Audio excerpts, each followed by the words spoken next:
i au se talia e vaalele le e fosi le tunu. O le whiawhia na whina taunu mai eire to o tero i lato wia ni malai vaalele i Brisbane, au le asururu le vasa neina taunu ua isi tangata sa iei tonu le nofuanga na a fia ni mafu e Port Villa, maolo iei pia fo i le teminei au se talia i Vanuatu, so soani ngā nuenga la vea i o whaatino ma le wha maina o mea sa wha le ngaina. O isi ripoti au pitora tamai wa ta wai o lo si tia pele au wha i tangata maririu mai lea wha lavelave, mai eisa isi tina e whai ngā ruenga wha vai teimi au stadia, pa mai whato a lua aso talu ona fo i atu i Vanuatu, a e tupu le wha lavelave mamali wai. To e ai o siana tama e tolu tau sanga le matua. Wha o wha mai senga i a inga o nei tangata wā fia, au wha o wai pea ngā ruenga la vea ai i Vanuatu. A tonu e wha whonga pe sira fo ini wha mtalanga po ni ripoti e wha atatau ni pei meni mai le Centrelink e te ono anga wa ai, pena e sira ai fo i se posta sa wo i lungo le Facebook, pe tala no ai fo inisi. A tonu fo isa esa ili pe wha maunia i ripoti masu e ai lungo le Google, ma e ono wa ai se upenga ta wha ilangi o lo wha matala wiri iri mai ai ia pei meni, ma e manatu wai o se mea moni, pei tai e le ai. Uni whainga tau wha se uma, ma ua ta ua i ripote le APC o iei tu ai ngā news sites po upenga ta wha ilangi mawai talafou e ono wha se nai tangata ma lusi ei ni tupe anisi.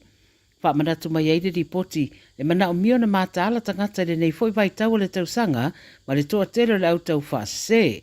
O le wha manatu atu ina mai a sira ma le totoa ma siaki mua pe wha maonia ia wha mtalanga ma ua nei wha he whaingo o fia o na wha matu watu wha maumonga tau tupe po wha mtalanga fo ia wha te tau ia te oe. O mea umai e mawhaiona wha o ngāi le au tau wha valea e mauaini a la tau tupe. O le isi wha manatu atu ina mai the Services Australia ia awane ia mana ia i tu ai ngā wha salalaunga ia ma ulu tala tau wha se e ono umane wa lusi ai tupe ia maamo ai fo imani avenga i le vai tau o le kirisimasi. E walu tau sanga o se tene titi wa liputia na ave sea mai e sea li i mai se no fuanga mo le puipuinga o tamaiti le Sunshine Coast i Queenselani ma wa liputia wa toe maua a o lo saunga le mu foi. Nga wha matu wane leo se lapta inga le mata upu le tau ana nafi ina wa liputia le mata upu o le tene titi sa ilano le wa inga le matanga renga mo le saunga le mo tamaiti. Ma na ave sea mai le official au onanga lea i Maroochydore po le te o le se fulu le tau ana nafi e sea li i fai mai e loa le tene titi. O le whaamtalanga mai le siasi leo sa whea ngai marisu enga o Scott Wiggins, wa ta wai na awe whaamalosi le tangata lele tene titi mai lea no fuanga a o waa ai iei nisi, na tu i te tono le ta wale maanga i se mai. Pa mai ele italiane le ali i le pesota i atua leo, i le mai o sa i linga na toe mawai le tene titi i Era Valley, po Era Vale, po le ono i le fia na nafi, maolo o saunga le mu. Pai mai na maua whaatasi atu iai, ma le ali i le tolu sulwalu tau sanga o loo su e nei e leo. E leo whai loa mai e le ripoti le sootanga o la ua o loo au fia i lea mata upu. Ua pu e leo le i lea na wheta ua ina sao la tau tuli i le pōna pō ai alu le taawale le tu se seo le ala tele i le whai tua Hoppers Crossing i me le pone. Wa mai le 9 News na vai e leo se taawale le tu engole Nissan e eselona lai sene o aluane i Derry Motor Road pe amale se lau tolu 10 kilomita le sawa au le mga ala na aluai e ono 10 kilomita le itu la le sawa whaatula ngaina. Ma vai o kolosi le tu se seo le ala tele tau mo whai leo ta ofi pe ta ina sola ese. Na whaatulanga i leo masini e whesosoani le tau fio le taawale, ma o le tau mawhailao le ri i le alo ese mai ai, na le mawhai au na tau fio fia le taawale malavea i loa i lumo se tasi o fale ainga. Tau mawhai e sola ese ma leo pe ta ina mawalava, ma ave ai le wharamai, ma ua fuafua le soe whaatala noa i leo le mafua anga o ana ngā yoinga, na whai e le waweawa na le la po le te o le se fululua, le ana tupu ai lea whaalawe lave. Talamuri i le nei foi vai tau a Sofia Fia e mātele na vai ai le tau mawhaina o le waina, ma ua tala whea ngai tonu foi ma le maua mai o le unga o se tasio su enga sa whai ai le waina, le ua whaelo ai o le sao o le au whai o le waina e te tau mawhaina, e ono sidi atu leo na o ngā, na ilo isi fuala au o le fatu. O le au su e mai le Carlos III Health Institute i Spain, no lato su ina tangata e awhelua se lau toru sfururua, I lātou olo i eile la matianga I ngase o le fatu I te tonu le 5 tausanga, mai au fia I mai lātou tau mawhatapaa, a fia le toto mawalunga le cholesterol, puta I le tino, ia maisi tala anga o le ngase o le fatu I le ainga. Sa fatu muina I lātou ia pepa fesili e whaatatau I mea tau mafa, o mea inu maa fianga fo ia I lātou. E le ngata I lea sa whaatino fo I se tu ainga diet, po le tu iti o le tausami e fesosoani le whaatino ino suenga. I le mai ala le 5 tausanga o le suenga wailo ai, o I lātou sa tau mawhaina le waina I se tūlanga maa anga I le feololo, luna winga pe afa I le tasi le ipu waina I le aso, wa whaititia fo I le afa, le tūlanga la matia o lona fatu, whaatusa I tangata e le tau mawhawaina, pe na o sina vaenga I titi foi. O le suenga sa whaatino I tangata mātutua, ma wata ua e ono le ese foi ona I unga, I isi e I titi fo tausanga, ia po o isi fo I ese mai tangata mātutua. O le whainga le nao tala mai ia au se talia le radio Samoa mo le neifo I asfareile, pe loa I le vaso fo manu ia tele le whainga le vai aso, soifua.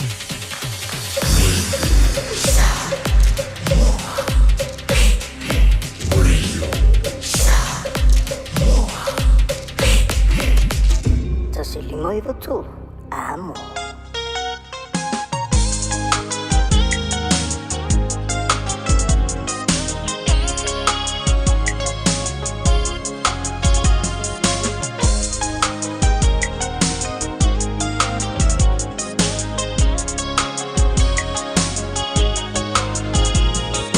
Tolo impatau tu, male peli sulla mai bolino.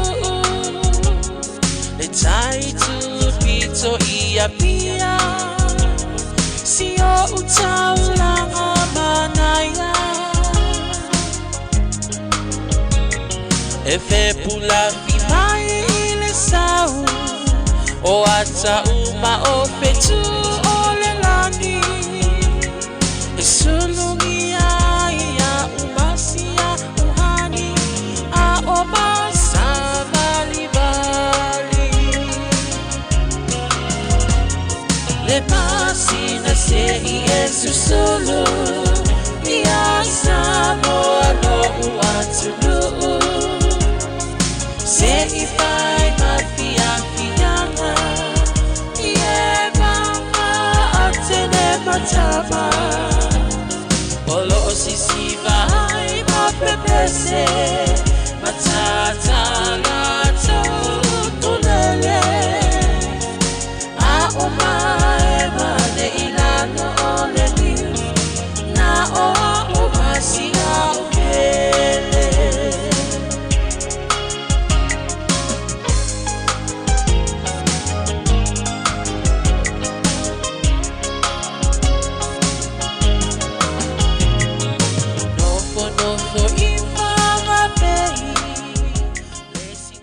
Ua na o le radio Samoa se furulima iwa toru a mo e tautuaina o e ilangu ngana fitu aso le vai aso. Talofa, oa ua mele, le tinao ana ma John. O se vai aso pisi le nei vai aso. O lo o afia John I le fulu, ai o lo o maua ana I le tino mangeso. O lea fatoa ufo I mai le fale talavai. Masa maua I le fsoso ani mo nei fa afita auli. O fa matalanga ta ua. E pei o manu anga I titi, e iai ma o sia o le tino. Ma fesili e winga I vai la au. E iai fo ile no fuanga mo tala noanga taito tasi. Pe amana o mia. O le fale talavai foi. E mawhai ona la tautu uina mai vai la au. Mo isi ngase. Ma whaatino e matui pui pui. O lunga o le healthpoint.co.nz e te mawai whamtalanga o le fale talavai I le taupito nu. O le Casa Beds and Appliances, o le tali o umanaonga, I o loa e whaatotonga ilo mauta, ini tau le lei, toi anangata, e mawai moenga ngao si tutona New Zealand, wha apea se tino fōa le potumalo lo, lau ai manofoa, TV, la au pese, usa aisa, masini tā lava, telefoni fe aveai, maisi. A fiu ane loa I le whawhituwha Great North Road o tau, po le tolo fituiva Great North Road I Henderson, le Casa Beds and Appliances, telefoni o valu se lau, lua, 5 whāwalu, o valu se lau, lua, 5 whāwalu. Sunga o whenga whakao e lo kawale fo maunga Max Ila. Se nga uka amilo e au kilangi. Mo koe foi mai lava i o tara i le Tire World and Auto Limited. Lea ma o aiso skoi ngā meg ma pa uka avar. A ole me Pico City. E ngā le lua lima ka alalwa ia so le kokongi. Le Tire World and Auto Limited e te maua i ta avale ma pa utau ngofie ia New Zealand antoa. Mo fo i se ti mag wheels mo so se tu ai ngā ta avale ma le telo isi au unanga. Warren Up Fitness i le na ole se fulu tala pia i wha i loa ieina e wha afafonga le Radio Samoa i nei wha abitoa. Talia wins quotes, cue cards maisi. Walang lo le Tire World and Auto Limited i le lua fitu tasi tolu o mo pa uta avale. Po le lua fitu wha tolu lua o mo le fale inisinia. Isilia ma le se laufale o loa i Samoa e ma whaiona wha ngā i le talofa voucher mo wha tangalu a inga. E le antoa lava se 5 milu te lafu antuai mai New Zealand, Australia, Amerika, maisi antunu. Ai tau nui telefoni maolo e wha ngā le talofa voucher e whai e le wha tau. E ma whai whaiona tungi e tuai le cash power wha pēle pili o le vai iso o se taimi. Angai loa le www.pacific40.com e lafu ai se talofa voucher mo lo a inga i Samoa. Mo nisi wha amtalanga walau mai le olua tasi o valu tolu lua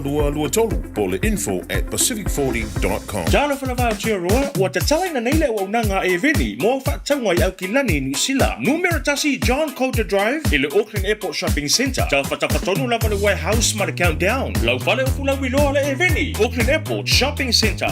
Talofa Samoa. O Ateshna Ryan, o le Licensed Immigration Advisor mo le Auckland South Immigration Consultants. E visosoani mo so se tu ai ngā visa e malanga mai e New Zealand po Australia. Telefoni mai nei loa i le o valu o tasi o no valu wha fitulua. Po le olua tasi o no valu fitulua tolu o.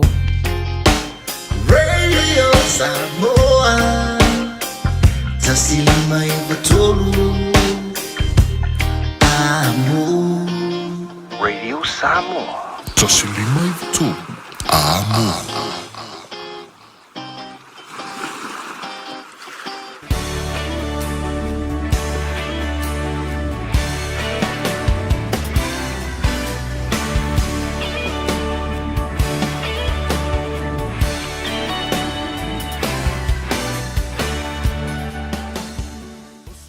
O te fia e whatalofa mo wholofa atu i a te oe malau mai moanga.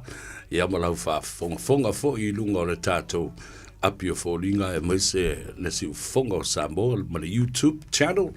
Le ngā ngai fo o Faiva o Samoa i le deias whareile matawa lunga fo i aile vai aso ai pangarea. E koe saufu kaya, e ne mawhai a.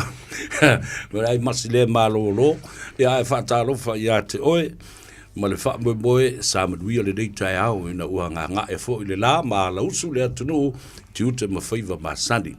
Ata alofa fo i le paia la silasi, ia e maise fo i o le tafa tolu o le tātou vānu nofo. Pa ia ma mamalu wha le malo, pa ia fo i ma mamalu wha le anga nuu. Ia ai tua lava le tuu ia te utou. Le au fai ngā luenga totofi a le atua, whāta whai taulanga e fia. Ia ma lo le talo, ma lo fo ia le wha no manu i le atua. Ia ma whi mai ai, wha manuia fo i le nei au unanga ma le au whainga luenga, a mata mai i le purenga se ia o mai ia i mātou nei. Ia ai whatalofa fo i te mamtina mātua o le atunu. Tua sensina ma lole soifua manuia, ma lo fo i le lau papale, i le wha no ngā manu, ma lau tū tāpua inga o lo po ai le whala. Ia, a o loo alo Faiva alo matama whanau a Samoa iso o se tiu te lama. Ia, o le neifo i a o le o le asfareile. Ia, e peo no masani ma wha tal noa e fo i ma le fionga i le ali sa tini si nia. Le malu o le malo, ma il matanga luenga o le leo i manu kaunei, ia ma aukilani nei. Le sunga i le tu manu vau, asi ba lo le soi fo muduia i nei fo i tai au o le nei fo i awauli o mo le ava no tate pe lo ia ma lo le nga due talo fo lava afio mai pe ulo fa si le vekini ko ma lo yo so ia fa tai mo le fa talo fa tu no for nei tu la le fiafi ia e fa talo fo mo fo lo fa tu pe la sila siluta tu no pe nei tu no le fiafi ia me si fo ia on pa ia le tu ia matina mas tu ia pa nga masan al tato por Colombia mar tu la fo mar tato le tu ma la sol kula fo ma la video ka o le sima le to fasi no au le mali. O vai ngai le la foia, le la fia anko a wa ka. Na mai lu voi. Ja, pasi bisor vai aso.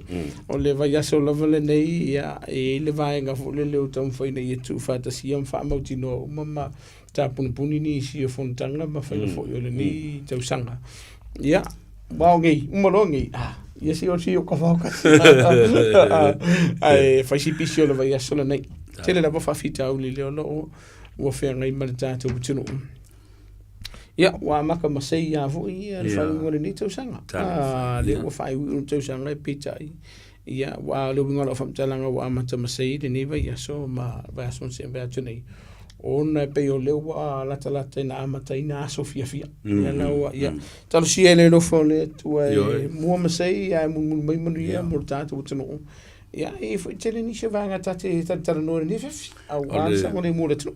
Ta u ta fa tal do ngamba. Ma si mata upu foi le pe e le afa ina tele langona o tangata. Ai e matua onga o na taunu unga pe a faita tu tele tausia ia le tula fono e tau ai pe le fa manatu. Ia ma talo sia fo ia tomua i mala. Ia ai tau i manatu le fa i unga ma fa i titi ia matu fo le ia talo i tau le ia. Ia o tu le amatango le tausanga.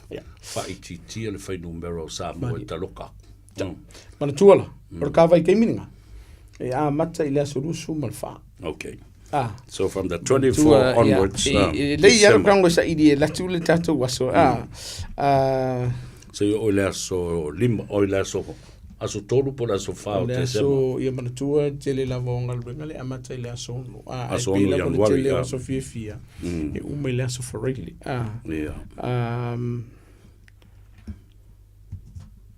period ene le ia ka kilo ia i lo le tunua 2025 January 2025 yeah no winga it was can yeah pe a e fika fa le mafo fa i fo ile temile la tato ia o le tosangan se vetu nei se i se temile tato ti tilo le tato numero sa fa ia fo ia pe ai ele telefu ile tosanga pe tasile sa ma wala no ile tosanga ia e pe ia na vatu le lu ile o toinga solinga tu la fono la tau yai o le fa o lima yes family violence post toinga fa o nga lima lava pe ke fasi le papu pe ke fasi le awala pe fasi tono le aina fa o lima lua o le afta vale ona tasi le me wa tele le mele tolu ta vale la via o me la ye tolu le o tatu te ya male ani si solinga tula fono e masani au na tupu mai vai temine o le ngoi mana tua le si vainga wala nga wata tala no i le vainga le o sawanga ai e ka nga fi mar vanga le no fa vai o le upu muni ya sa ve man fa fonga la tulu o le temile o le ato o tele le mamanu le tunu o le ka loka le matanga luanga le uno wo yai vaenga o le usta i ele no fa vai fa taita inga o uro ngo fa vai o tina mal fa na o le ngo fo le sipiko e fa sa ngo wan ayo e kai mo kirisimas le uska ia no alu yai la kunoa vidi no tina i no loka ko i maka i ka o vaenga ia te tau na wari si le vaenga tau e tau tato tala no le fefine nei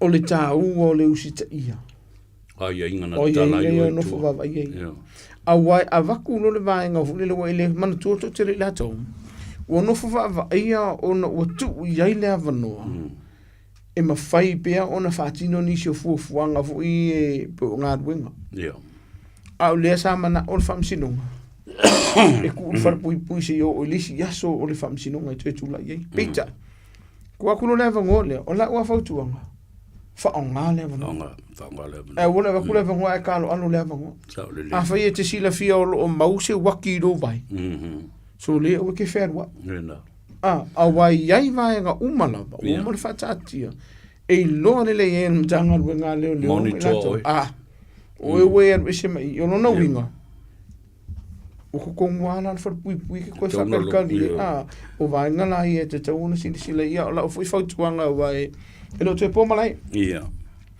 o le taimile ni o to sanga e ye ni so la to e mafai ona vai ave apalai fo i e ono ye le ava noi o mai e tua e ta fa yo la to ainga po o maliu fo po ni sesi fo o maliu o tu malo po o a mi fo malanga maliu maliu ona mai le o le ava no e sau se ia umale le fala ko wa se fa mo mo alu le aso alu le aso ma le taimi o tu tama ai lo solo a wai me vai mo e mau wa oi lua o le a velea ma vai ngon a politia i le ava no ele ngata mo o ile si taimi ai mo te o tele fo i uso ma tu fa fi no fio le ko e luana me o lo lo ku fasi pala o ko wala mai mo le mo lo le to sai fa fo o ila e te tau ona no fo sa uni ma no fo ta pen i ta to tulu ia usita ia vai nga ia breach of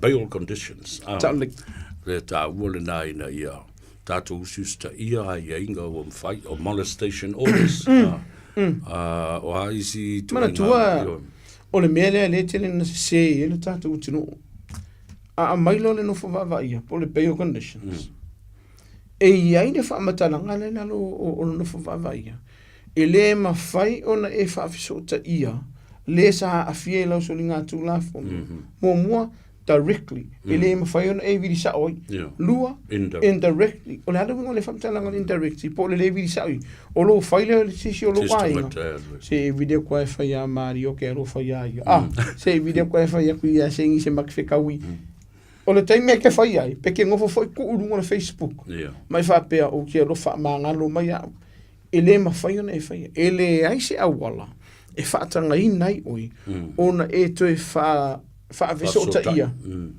pe fa ali en yo lo ngona o e sala mopo e lo a kulisi sia le e momoti le ma fai o le vaenga le na e lolo ia mo ki ngoa ki ke ku ya ko lo va via o le sila vaenga ta ua vule le mo sila fia la tunu langa o le vaenga le lo fai tio le tunu se vea e mari la so o le mele ye le o mai i fa va lua po e o mai le kasi le va vea o le lo po le are ko nga o mai de ia o le bumoni ya sa vea mal fa fo le tunu ele o se fa le ma fo fa o le vaenga mari la e fu le wa tu le mtanga le ngale le ele so le tu la fono na fa ile tangatalia sa no fo va va ia ma e ele taimi a fa pelus fu mal fai tu la no fa va ia e le ma fai o nga ku wa le fa ka o le fa no le fai e lus mal fai tu la o po fa fai ngofie e ke fa le pui i lo la va la o po le nota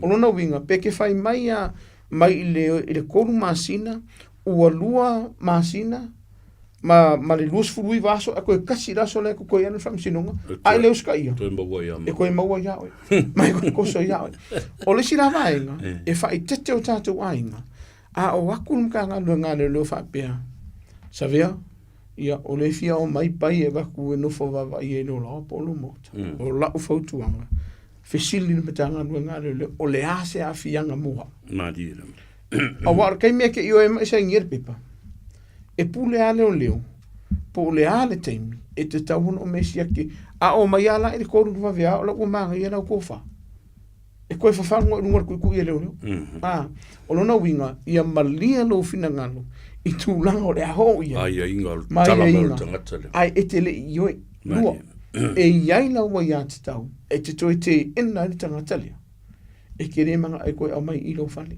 e no whawawa iai e nua la vaenga iai o le sa ili o se stangata ai ale maua fa pui le fa kale li se tu la information o vai nga ia le ma malama le tatu pe yo vai nga le fa me so lo mai so o kele le o ya le na se o nga se ia e ele si vai nga so tu vai malu nga le tatu tu o nga ye ke e sa sin ka nga o le lua a fa le ka ngoi a o fa fia ke le i le lua pi e po le lua fo a mele o le lua api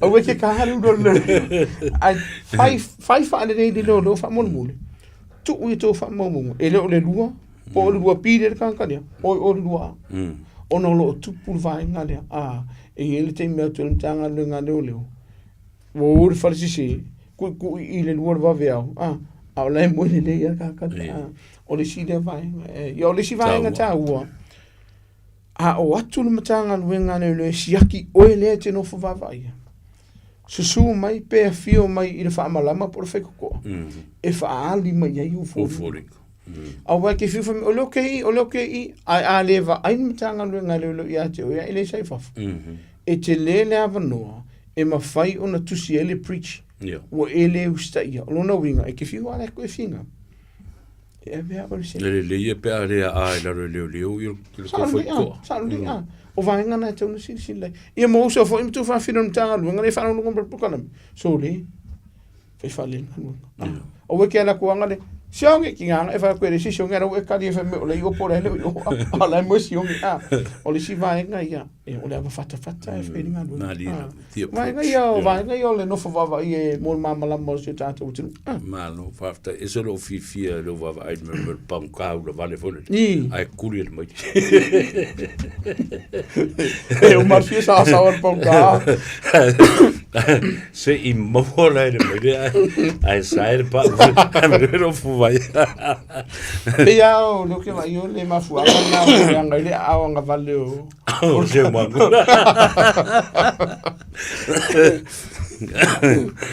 o si vai na tu la le fefi o fa si fa tu pula I o tanga male le mo ya le sa ina ya lo lai to suma le no mal suma le lima tau sanga le ana la fa sa ina se ta mai I le wafu I pichaven o le me fa ftai wa vavelinga yo inga ka mekingi sfulu ngo masuli se vai la like ai fa sa ina ana ne foi vai so mal basan se me to nei o le lo vai la verto te le la to o le o ka mani lim o isi wo mani lim mo so ai se kasia fatamala ka ue ko inga fa ma ko mo ka fakamala va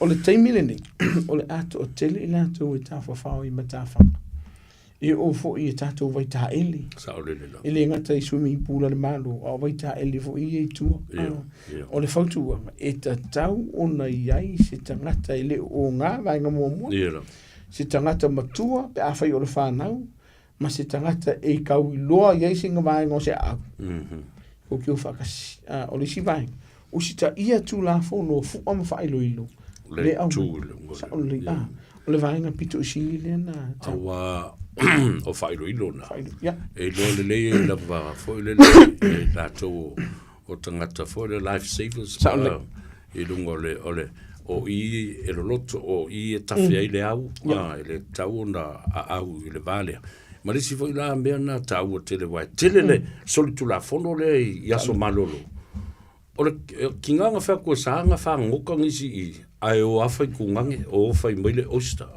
nga mamai lona ia na mamai lona ia le alo le na ia o ta tau le upenga ia e tangata ua maare le mo tau ina le upenga ia mai lato ua lau mai ma le ma fau fau sau e man ta mai a ma le ta mai mo meo fi ngota e le ta tau ona sau le o le vaenga le o manatu ne yele manatu ta to tenu ele o le I ko ina le fa pe le I o tanga no ngale manatu so se so nga tu la fono e ia le so tanga so nga tu la fono na man tanga lu ngale lo pe fe mai a fo ila lu ngor sams e vala awal mtanga lu ngo fa nga fa ban tanga lu ngale lo e ele avano e feno tun tanga lu ngai kalu ka menta tu tinu pe la ne tau a fa o yeni fa ile sanka ka lu penga se fa mo ki tau le lo vai le peken se le manga ye ka u fi e ka u ru ia vai mo le na tau o fi o le si mele tau te ia mana tu o le le tatu te lu sa fa e foi la por kala militias o me ia tu te o mafaonga o le va fou o upenga o ta vale o trailer e ai le marusi anga o la to o leo ngata I fale e tau fia ia ma fo le ma confiscate le ave uma le va ave uma mena o le va ngana na e tauna si le fia le tunu o vai le ia vai la si fale ko E umana ave. Aki ai umai kari sami le pingo ka. Nanga umang kapu e waka. Ele fa pe ave fa pe melonda ia la wo. Yo lo ma. Le. Te ko fa fo ia le sami. Le wa hanu ka vale. Hanu le fa afi. E te tu vo ile fa msinunga. Ya wasi silo la le mele na tu poil chelo fa la ve to sango vai. Na umalona na fai ngunga. Fa kaolo pe. O mai loa, ma le lemo isi ang ho ikai. Ya o le loa fu, a le o le na. O mana tau leo penga. O mai loa fai le ingunga. O lo kei mea oi. O nga ngā loa ikai au mai leo penga. Ioi. Mana tua oi. Ai savia. O le wha mana tua le tātou putinu. Po le a le te leo lo malamalama. I le lamba o lo malo. Si malo i loa. E malo si lo le ama malo si lo tino. Ya bakua fo ia le fa fo anga le tunu wa kikir vai anga vale vai ka maka wa saul fam kala nga o le nga kusa u pu fa onga o le afa fe fela unga e alu i le sami o lo o iai le vai o lo o iai ia fo ia ngalu e ke unga ma i le pa uma ku ai le mfainga e controlling o ke suru o me dale o ye la o fionga de sa tinsinia oro walu kai le sami male so fai ai o tala sa o tala na sa o le vai nga la le na o le batu fa fa tu nga le tinu mana tua e fa manino le tinu e le o fai atu mtanga nga lo leo sa ngai ko ingu nya ko pia le ai pa wala le fa tu nga mtanga nga leo wa yai tu la fono in ne foanga e fa sa ina ona tau mafaina ai le ava lua e iai tu la fono wa fa sa ina ne tau mafaina le ava malosi ma e fea wa ili tabale pe fa sa fo o ngai sa vali ka ko awala ma ave ai la fon pia o va nga la ia ai lo fa ya tu ntanga lu nga le ai o ma fu anga le ala yona ba tu fa tu anga ntanga lu nga le wale angala o le telo fa fita uli e tutu wa e pe no ta no te mo solo e umalo malosi fa de tino umalo malosi ma fo pe fa mai a o fio ku spas a o ar ke male mo ai o ngor sa mo le lava o valo gonga ke le mo ele ya fa ta tanga la fonga a le ta u le wala le mo mo le tol sa va a wa o baba ai isi tangata e o tua ia le mele na o le atsa fo le mo le side la fe mai o le liquor ban e sa na e o tua ves ngo kulo ia ingwa inga ava kulo o ia le mele le liquor ban a le to mo tala le memo tia a fe mele se sai na ai mana tua o pakata fa umalava o mata fanga ma le tele o no fonga fai tele e me se foi e tatu no fonga fa taulang fa e sa le ava manus e ki fiula ke pelo ntanga nga leo dai lo le ntanga nga leo o e solina tu la fon e vai la vai e fai si kinga inga yo ka ko pe ale ustia vai nga mo e va kula usala lo se no ni musfo lua ia esa aki umantanga nga leo o pi fo le kala tolu se fisinga mano no ka ko se la se e famo lulu inga la giki o ila e te tauna tilo mamao i le tatu tinu sila i paenga te tauna o lo ka mawai ia o le mawai o le fale fo le a o ye ya so malo loma le si meta o le teno fo le matafanga ma e ingoi ai ka ele ka maki ai apakase ska mo kiki o talo ai ku lunga ai ke suru o ile me fainga ai a u kai mo ia kam ai la kula ile fa sa mo ia kam ya kula va ko so mo ia kam ki ko pa mu ia kam ole vaenga le tonsi sila le tunu ya la na tatu tala no ile fe fidene ona ile fa pe ile ikupun fa la vela ona fa tamala fa pe o le si vaenga sabia kusa pe tilo tama faina lava manos o le alu tele lo ma fo ma lo taimi e fai e karkari nga maka fa ngol matafa ai nga lo ya lo ma fa na ulai tilo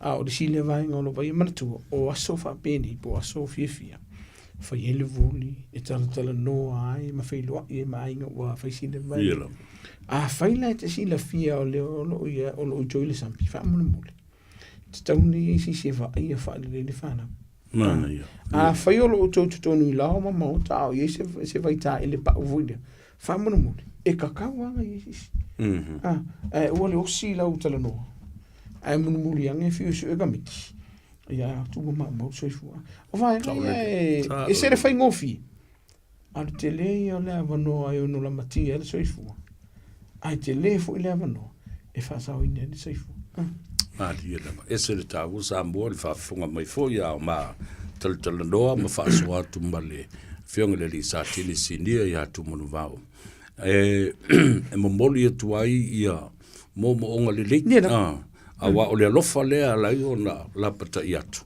E ia ina maalie le tātou talanua. Aona o lai loa o mea tutupu o winga lava i o tātou. E la kula ia i kalakalango fōre. I le sifa fingi rei. Ma ai fua e la me kino mea ia. La me kino mea. Kino ri kakari. Kalakalango fua i le whawhingi. Ma ai popo ki o le whawhingi. Awa le alo kilo e le whanga, o mar kinga o e kupoi foi vesi mo misa.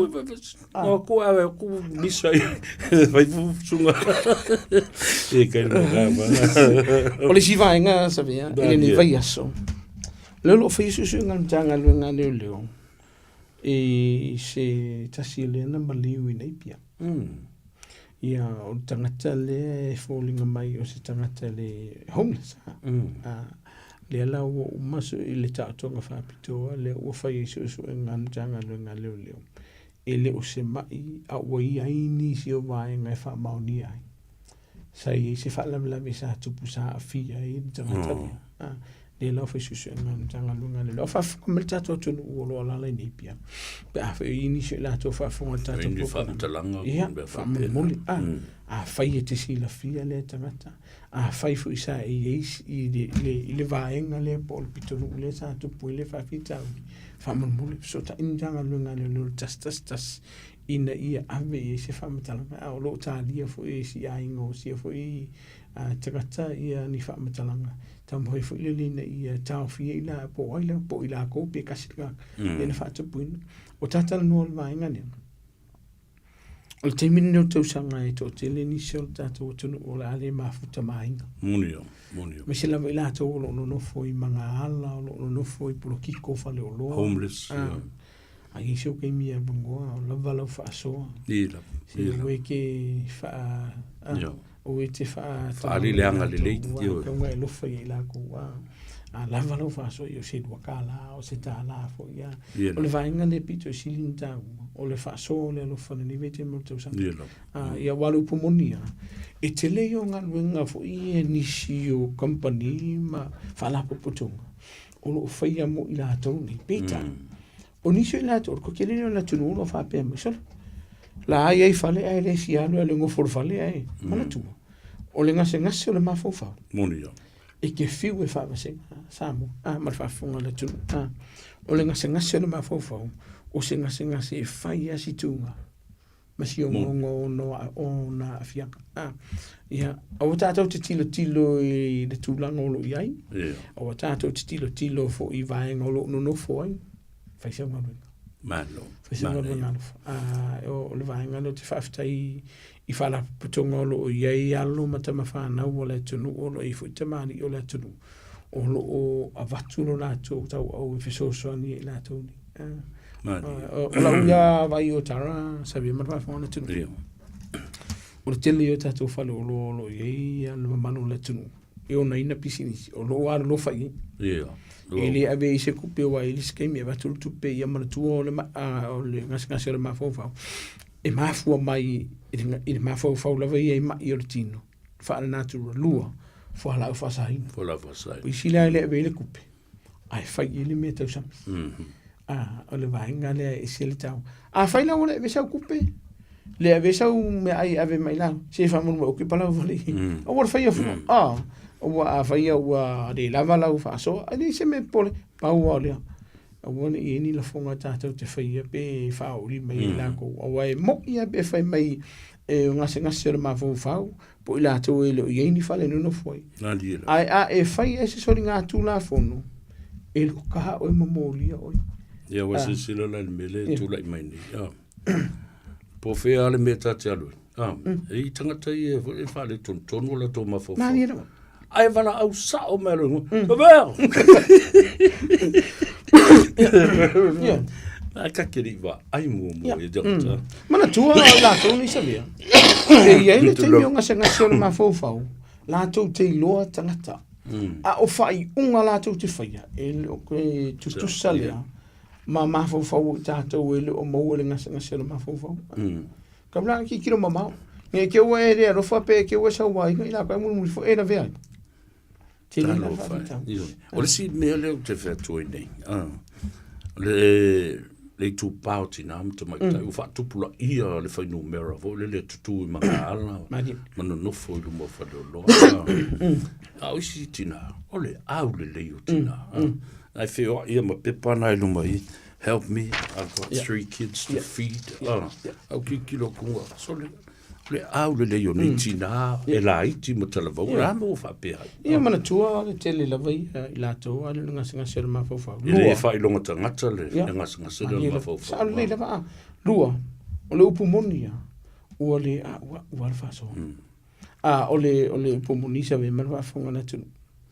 E toa tele nei a inga o lo mawhatia le taimire nei.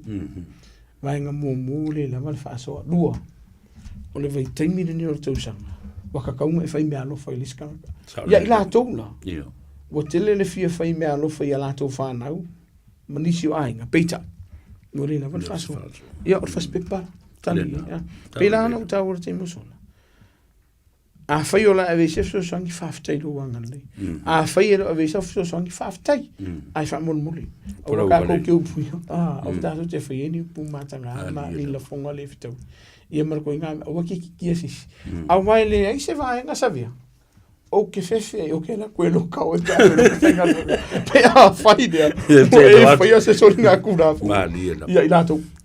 Loka. E mo I ar ngase o ma fofo. E mo I le lava le whaasoa. I le vai o te mau ai. Ai e la nguno I lātou. Yo fo le pese fo le toi whanga. Tō whanga meki. Pokilo.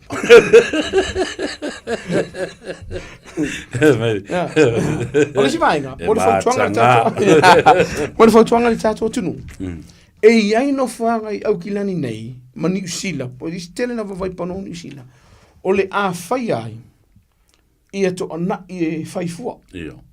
Free lunches. Awana I se langona I le atunu u e matamuli pe ma pe a whai uailo o le lava le whaso. E o I male a hinga I. Langona no whanga le o vai e sa mea man whafonga le atunu. E o I a hinga o le te lo le li te mau a hinga. O le o I eise o se avano le mafutai mana I nistanga. E whaso ai. A whaila le se vai hinga e whai e se toona I po o le lava le whaso. Wa ai no whanga ia. Ja, e mo wala te tia o fa mo la ku le lisi o fo ngai konga Bleki fasi la tio ai tina I lisi ya wala ngora ka ma ti sa ma sani I mele na e su e ana me e ana me mo mai ile me po e ka vo ala sa mo sa le we ko I tia ai lo po e lo po o fa tuanga tātou tunu tātou te mata muli yes whaonga au nanga ia whaonga au nanga pela ona tātala noa a Faiva wale awa ule le whaso o iai fo I whawhita uli o ngase o ma fau o iai whawhita uli ua le soronga le lei ele maftanga tala noa I se tangata e te whātua tuaina o lo iai whaalapu putonga isi e te tala noa iai ai a whai e te sila fia ua e a fia e se soli ngā tu la fong o wala ki a ringa ai bini lolo mtanga sawi a mai lolo mtanga o beki sawi ke ukadi le mkaka kosa nga fong de sawi fa na vida me ya na fa ya mano fa vo se I la vona na mutu sia la ngar wenga le fai aso fia mo le lava faso e tanga fa pena totally o I o no mafu ai le tele o vive singa tonu ai monia o vive singa tonu e karisia o ngase o le mafofo mo o I tulanga o mana na o e punelo lanto soifu ma o isia o punelo lanto soifu o I foi o le ale mafai ona totongi le tele o pili ana ia inga. O lo I ai fiso soni tala no I le tunu. Helpline pe ona I tau. O lo I ai vaenga te tala no I nisha whala patonga mano. Work and income support. Urgent help. O le fono. I la tau e te tau ona e tala no I mo se fiso soni mo mrai. O la mafautuang.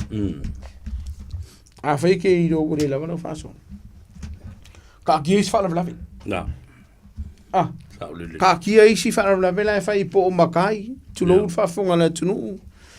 Ka kia isi vaenga o whai poiponga. Nari. Ka kia isi vaenga. Ua wha poiponga se whai. Ioi, mea ngana ngar kai kua whaporo. Ta atia vaenga. E le o se mana o mia. Ai kaunga whai mumun mga mia re. Le need. The need. O le want. Ese mele mana. O lo mana o ese mele vaenga wa e mana mia.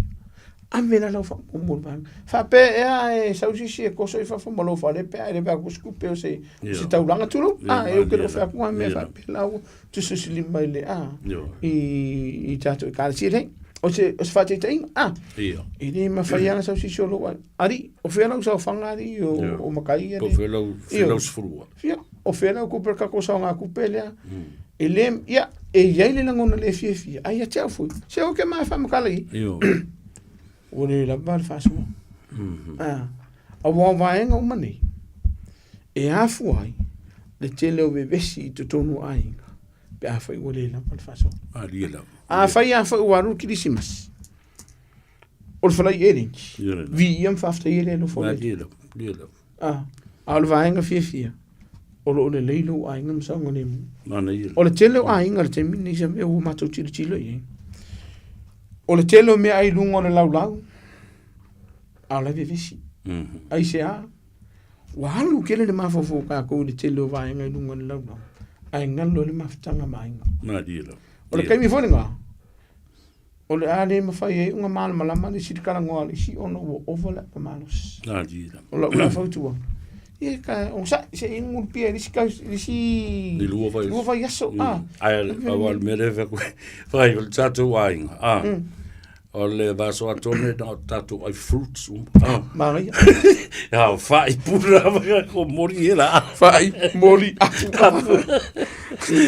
ma gua foi da e ma fai nga saka me fai nga fai ya ula ya am vene fa mo me se la vai te la via sa ve ma fa fon le tinu o vai nga umolo tu puto no lo ai o wona I so na tu la fon ye filemo o wa ila Piki fai mai alia, e watu on tanga luenga leo.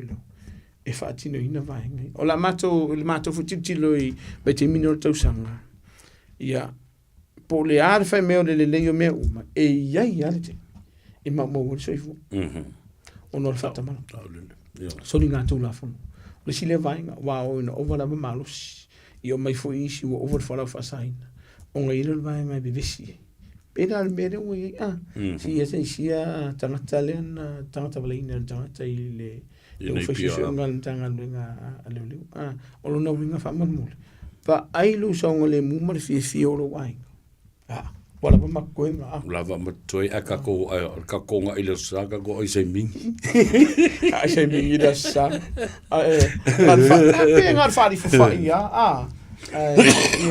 ai va le ma lo fa tai initial tato tunu olo o mfaina so swani ni si fo tato tunu olo mala mia ni so swani wa si le vai nga wa so fa pene pene ta ole kelle le ma fa la vila le la va il faso ia no ole le vai nga fo io le ale mo se fi tunu lai monila ia si vai nga fa no lo fi mo lo fa io qua na tonu la tala no io qua o le la fa la pa ki ia e fia sau ke ka fao pa wale O lo o iai le whawhitauli o lo tupu. E le tele o pāki o lo o whai e te tonu o lao ma mauta. Ua la mati ai. E sa unga le mu o halum whana. Vaenga momua. Ia isa wanga. Lua. Ia o sori ngā tū la whono mātanga. O le... Alo whai i lea fo i le ona. Ano whai mea leanga i tamati. Sa o le. Whanau o istamata. O le winga rā nā tāpol ka la mene whewhini. Malira. A vere pāki e whaisisi mea. Vai wharkala pula e ka whau. Mala whatula la tala au te le atele. Au te le whatunga ina ni pāti e whaitono lo. Malira. A fio e inu sisi mea ma sisi no whau. A sori mai lo maota ma lo. O sori ai le mamalu ma le puipuinga o le saunga le mua. I to tonu lea o lo Malira. Malira. O le winga lau tala. E se te tāua. Tāua te le. Ola ngai e te tauona i se tū la whono i te tonu lo la vaenga. Ina ia awana i tau mawhai nei le ewa malo si whain pāki. O lo wa ei an tanga lue ngā leo le ua le asa sa vea mal whaafonga le tunu. Le hawhianga o alo ma whanau lai te ame se hata maita. Whanau tein. Moni au. O no o tango fie le to te lui lato. Le ewa malo si. Ia.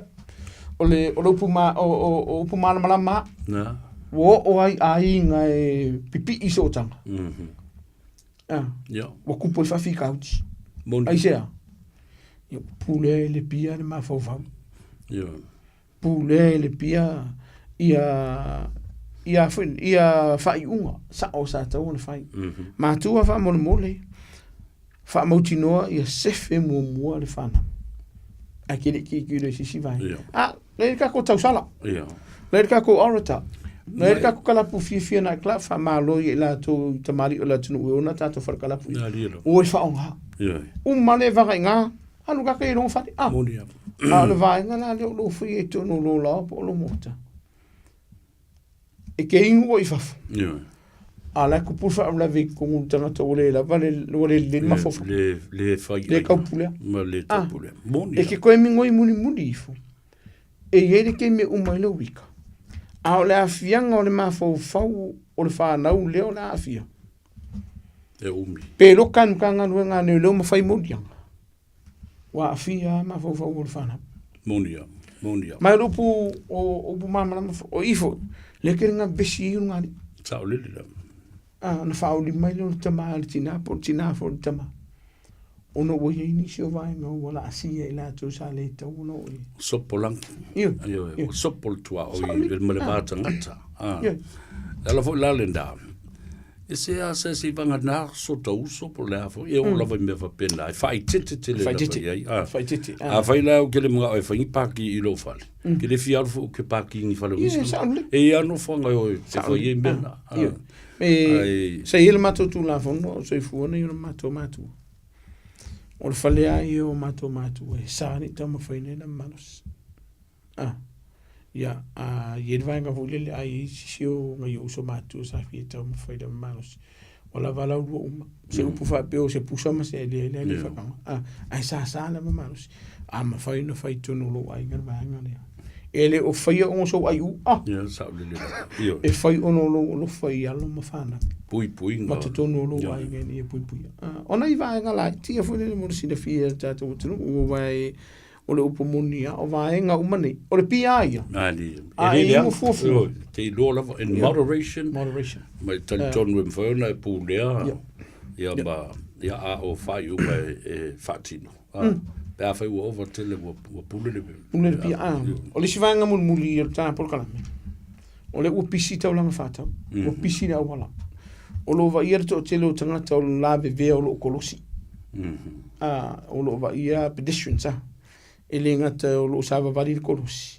Ia o tangata fu le fai fa ka o la kwarka vale o le kilo fa le ka vale ni mele anu. Ka so ko ila ko fa mo le a peta vale. Sila se o ke nga ki fiva ve o vai ngolo oi. Ai alu le mu lo sa. Ina ia sa ngole mu lo fa nga malanga mai la to lo sava. Mo i la to lo sava vati. Whamona mori.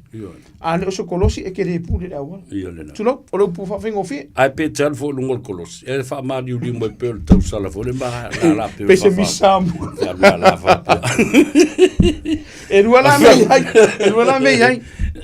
Ke ua soa o le tāwa le tulo. Pe ke ua sa whra ka wale pangi. O vai ai. La sa van fa mari uli wa pe o fa fingi. Hey! Pase male ahora. Ja, o vai van Maya 14 O'Grady. Mun mole atu silia tuleli malupe yangi ni la ko wa onga avata vale mosi tama o ya ilanga langa learner license ya if you mo se por kalame e fa ya onga avel taval. Taval ya mana tu. Ei nga o le tatou por kalamele sa fai o le restricted man le fundraising. E tolua manoa e avatu e por kalamele sa mato le mato te fa ia te mini. E kia on fu ai foi le siaki po o le pola foi tonga. E te tau na o mo le fa le fana. I e lo fe alwa. Mo mai lo la ile e siaki e fa assessment e tolua. Ya le anga le o martau sanga. O le fufu e si taime fai ungo Januari. I la matanga February. O la matale o i se tato por kala me whapea. Man tō tato numera, la wakul ke minga i te wangalo. O le tastas tasira numera le wala uri tato tunu is whaula whafosei. O lo tu pul taime nei e le whapea kupu ngafi. Po se whaula e mawhawha kupu kai au me o lo tu pul taime nei e wala uri tanga luangale o le tasi o lima. E ma whai one wala uri tanga luangale le lungo le telefoni po lo penga te whailangi. I se whaula o lo tupu e leo se whaula whafosei. Se whaura na tupu ana nafi, ai leo se whaura whafosei. Po ni vaenga te fie lo mo le lumanai. Ai leo se whaura whafosei. Ma le olua tasi. Tasi va tasi o valu Faiva. I ola numera lea e maua i le fsosani le tātou tunu u le tūlafono malawa i ati tau. Ia, ma le wharatua i a fotino. E tali e nisi ofisili i vaenga i a pena mana mia. E whiona wala mai pēhau ma tātou porkala mena ni tūlala fifi. Alo, whafting tili, saundoa whaaralo fo i wata tali fo i ma. Malongo pēr lea tunu, a wai o ngaunga, e whaingo fi, ai a tātou le tau sia le tūla whono. Te le lava le o ngaunga, ma maftianga e o mai, ei ma le mo e foli fi tunu, ai mai se o aso fi o lo tātou walo tune iai. Whafting tili lau fionga li malu malo, ono o tātai mi, ya la foto ia e fa o mai ia ma tu e fo ma se fa mlianga ile tunu o lo fa fonga mai o wale ki massimo le tau son fo ia fa telo filma sa ve po lo filma fo ili ata o ne tuna la fifi e fo ia ai mo tato proclame matango fie after tato wali fa sa lau mo ne ia no fa o tato mo tato te so son ile tunu ni se fa tuanga ni se fi o vaenga ina mama na mo tu la fono ia Samoa familia le to le tato tunu mo le tato tunu se ki wisi massive fia ia ma se tau sanga fo manuia le lo fo le tua mana tua e le o me alofa po me ai ia la ia o le lo fo ina ia fa so familia le to le tato tunu ia o a fo inisio vaenga mana mi so son le o la kuka ke fonki ia ai fa mon muri ia Ini mau isau me alo for kini si kasi kangu mela na o mau yo le me alo for so ani tu la fono au ngisio vai nga su ya saber vai nga na vala u le se fa mo le atu mo na sa se loka ko ya fa manga lo foi na una pe fa o ye se upu o sala ya o se ngana foi po ni si foi o vai nga o tato fa so i le fa fili nei fa mo no di lo finega malu ave fa le lo finega lo fa mo ni le tu tato tunu fia fa mo ni tu fo i le kwisi ma simar ta so na yo ai na yo tato ai nga ia ingo su tina i sale la valu i va sale longa fusi sa fata ia ma pe fo i ia va ye ia e nga tele la ingo su te mai vai le ia ma fangari le ri wai mo ia o le tu malo e kasi o mai usoma tu fa finu shu te mai ia tu ngane fo shu tina mo na tu vai ia mo me o tu se ki ma si fi ma so fo mo i mi se ka le si i stamaki ia ka le si fitu o le tu fi ma i stamaki ia ma le ka le si tina lai ia tamaki 30 i stamaki o le wai look mamona le o la wai ka ka fa mo ia le tu fu fo ta tu tu ma ga no so fo ma mo ia alo sa no alo se wi fondua ia le sa no nga fo le li sa tini o le malu le malo Ia mawhaftai atua i ate oe, Faiva ma sui le pulenga, ia matino mātutua o leo whainga luanga nei, moli atua i le nganga whaftai. O le neitau sanga atua sa tātou ngā lue puno ua iai, longo le atunu u le tāu o tele o oe ma le tūla fono.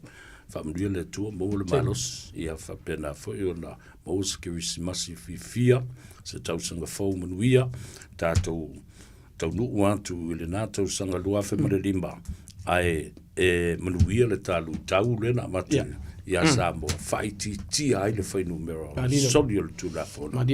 Ia, ma ia maru tia ai lo tau soifua, ai ia anga leile tua, tātou whailoi pia.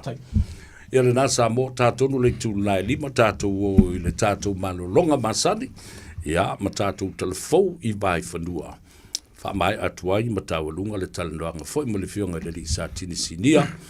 The Sergeant, Senior Sergeant, Siki Asiu, po le sunga foi le tumanu vau, te o matavoi, ia manui al Krismasi. Ia whapena foi o Faiva ua nganga ifo o le neitau sanga. Ua na o le Radio Samoa se furulima iwa toru a mo e tautuaina o e ilaungana fitu aso le vai aso. E silia ma le se laufale o loa i Samoa e mawhaiona whaanga i le talofa voucher mo whaatanga alu a inga. E le atua lava se 5 milu te lafu antuai mai New Zealand, Australia, Amerika, mai si antunuu. Ai tau nuu i telefoni maolo e whaanga le talofa voucher e whai e le whaatau. E mawhai fui ona tungi e tuai le cash power wha le pili o le vai iso o se taimi. Angai loa i le www.pacific40.com e lafu ai se talofa voucher mo lo a inga i Samoa. Mo nisi whaamtalanga vala umai le olua tasi o valu tolu, lua tolu, po le info@pacific40.com. Ti mana malana tautua matavela i le atunuu. E lefe siringia le au nanga whaamalia loto angalu mare mana male au whainga ruenga loto fesoa soani. Tau safia toe mata ata e te tari tonu lava pe a e susumai. Wha tau sau ta vale i so si tu a inga o ta vale. E matua e mahofa ma e foi lau a inga male fia i le lau fafonga fia o lana au whainga ruenga. Fesili mai ona e tali tonu lea. Telefoni lua fitu o wha o lua fitu. Ti mana o le tali lava o le Ioi. I'm here without you, baby. Jalo fana va roa, wa te talaina nei le o nanga e veni, mo fa tangwa i au ki lani ni sila. Numero tasi John Coulter Drive, i le Auckland Airport Shopping Centre. Tau fatapatonu lava le warehouse ma le countdown. Lau fale o fula wiloa le e veni, Auckland Airport Shopping Centre.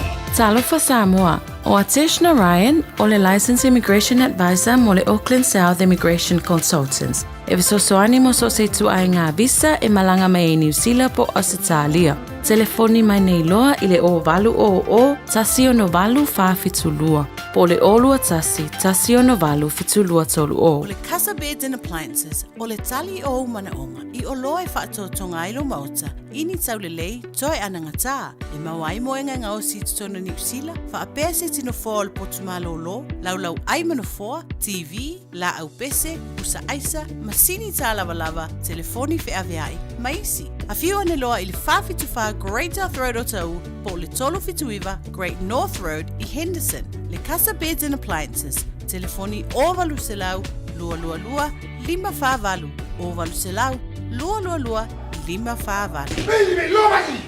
Hey! Oh!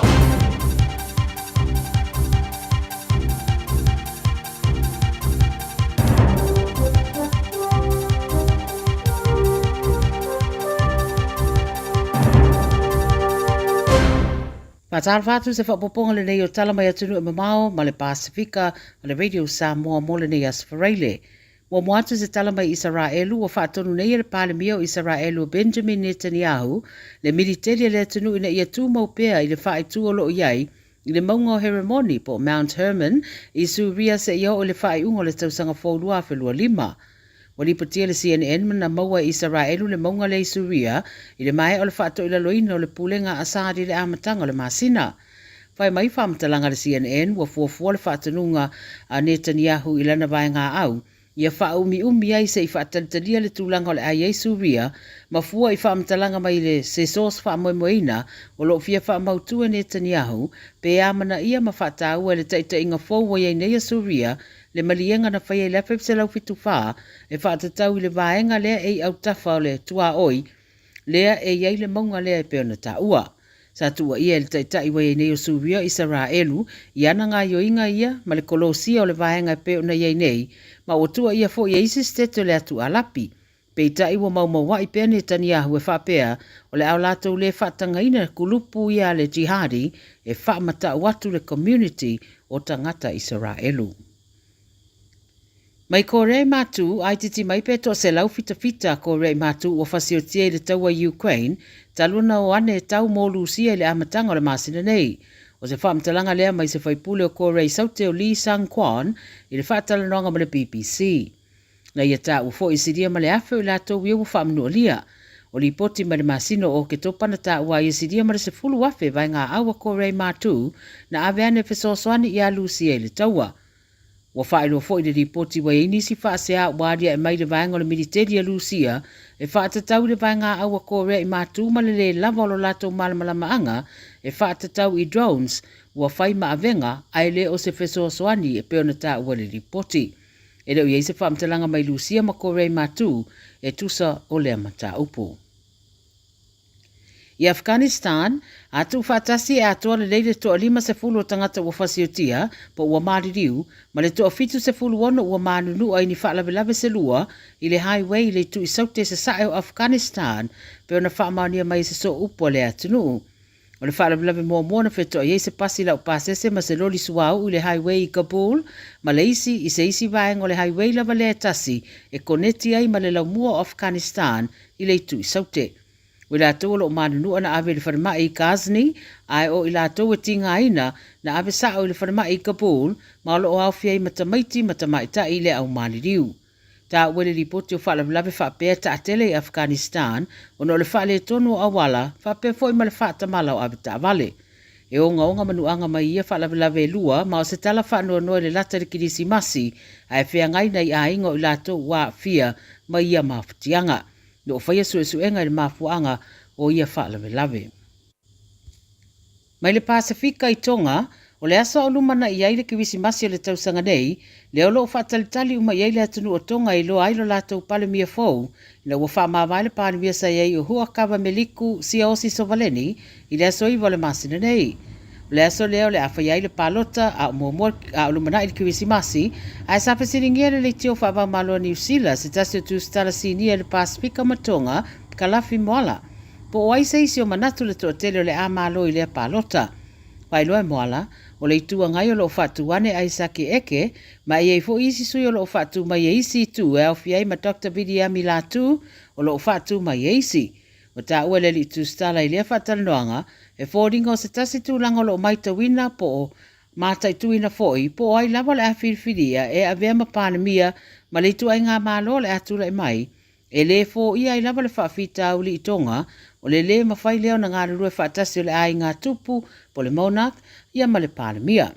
O lo na winga tusa pe suia le pālemia po le whai ngā mālo, ia a o le a tū maupea, o na whātontonu o le ai ngā tupu mea, a o se mata upu tele lea, ia mai le o iei se whaamatalanga i lea tūlanga, ma o lo whaataltaria le tō tele, po le ale i unga, po o ai o le a avea ma pālemia fōu.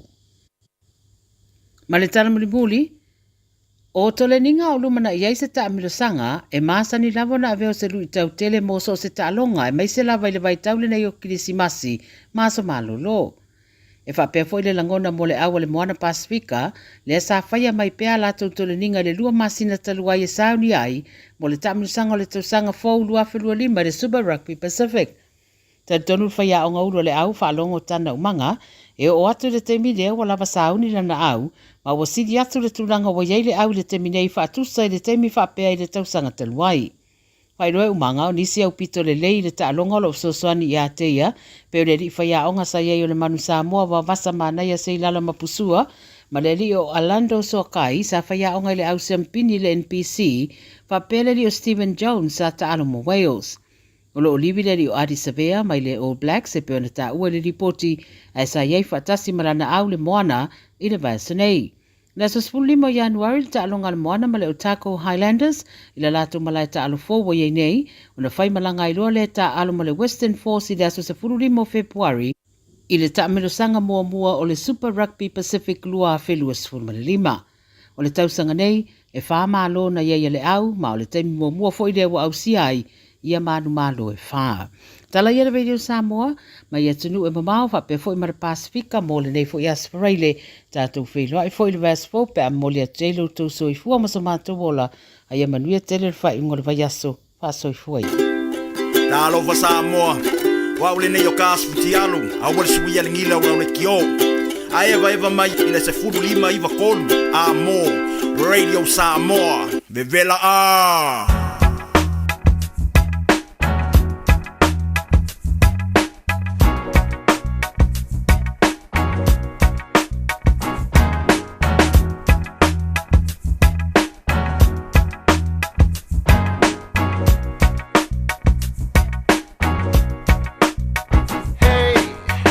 Woke up this morning, the day's looking fine. Cause it's the weekend, I won't sleep and it waste time. Hey, look out the day thinking of what to do. I might just cruise the beach summer days, let's check out the site. Yeah, stop stalling, everybody's calling. Bloody killy kiki and even volleyballing. Don't let your words be getting up in your day, creeping up in your way.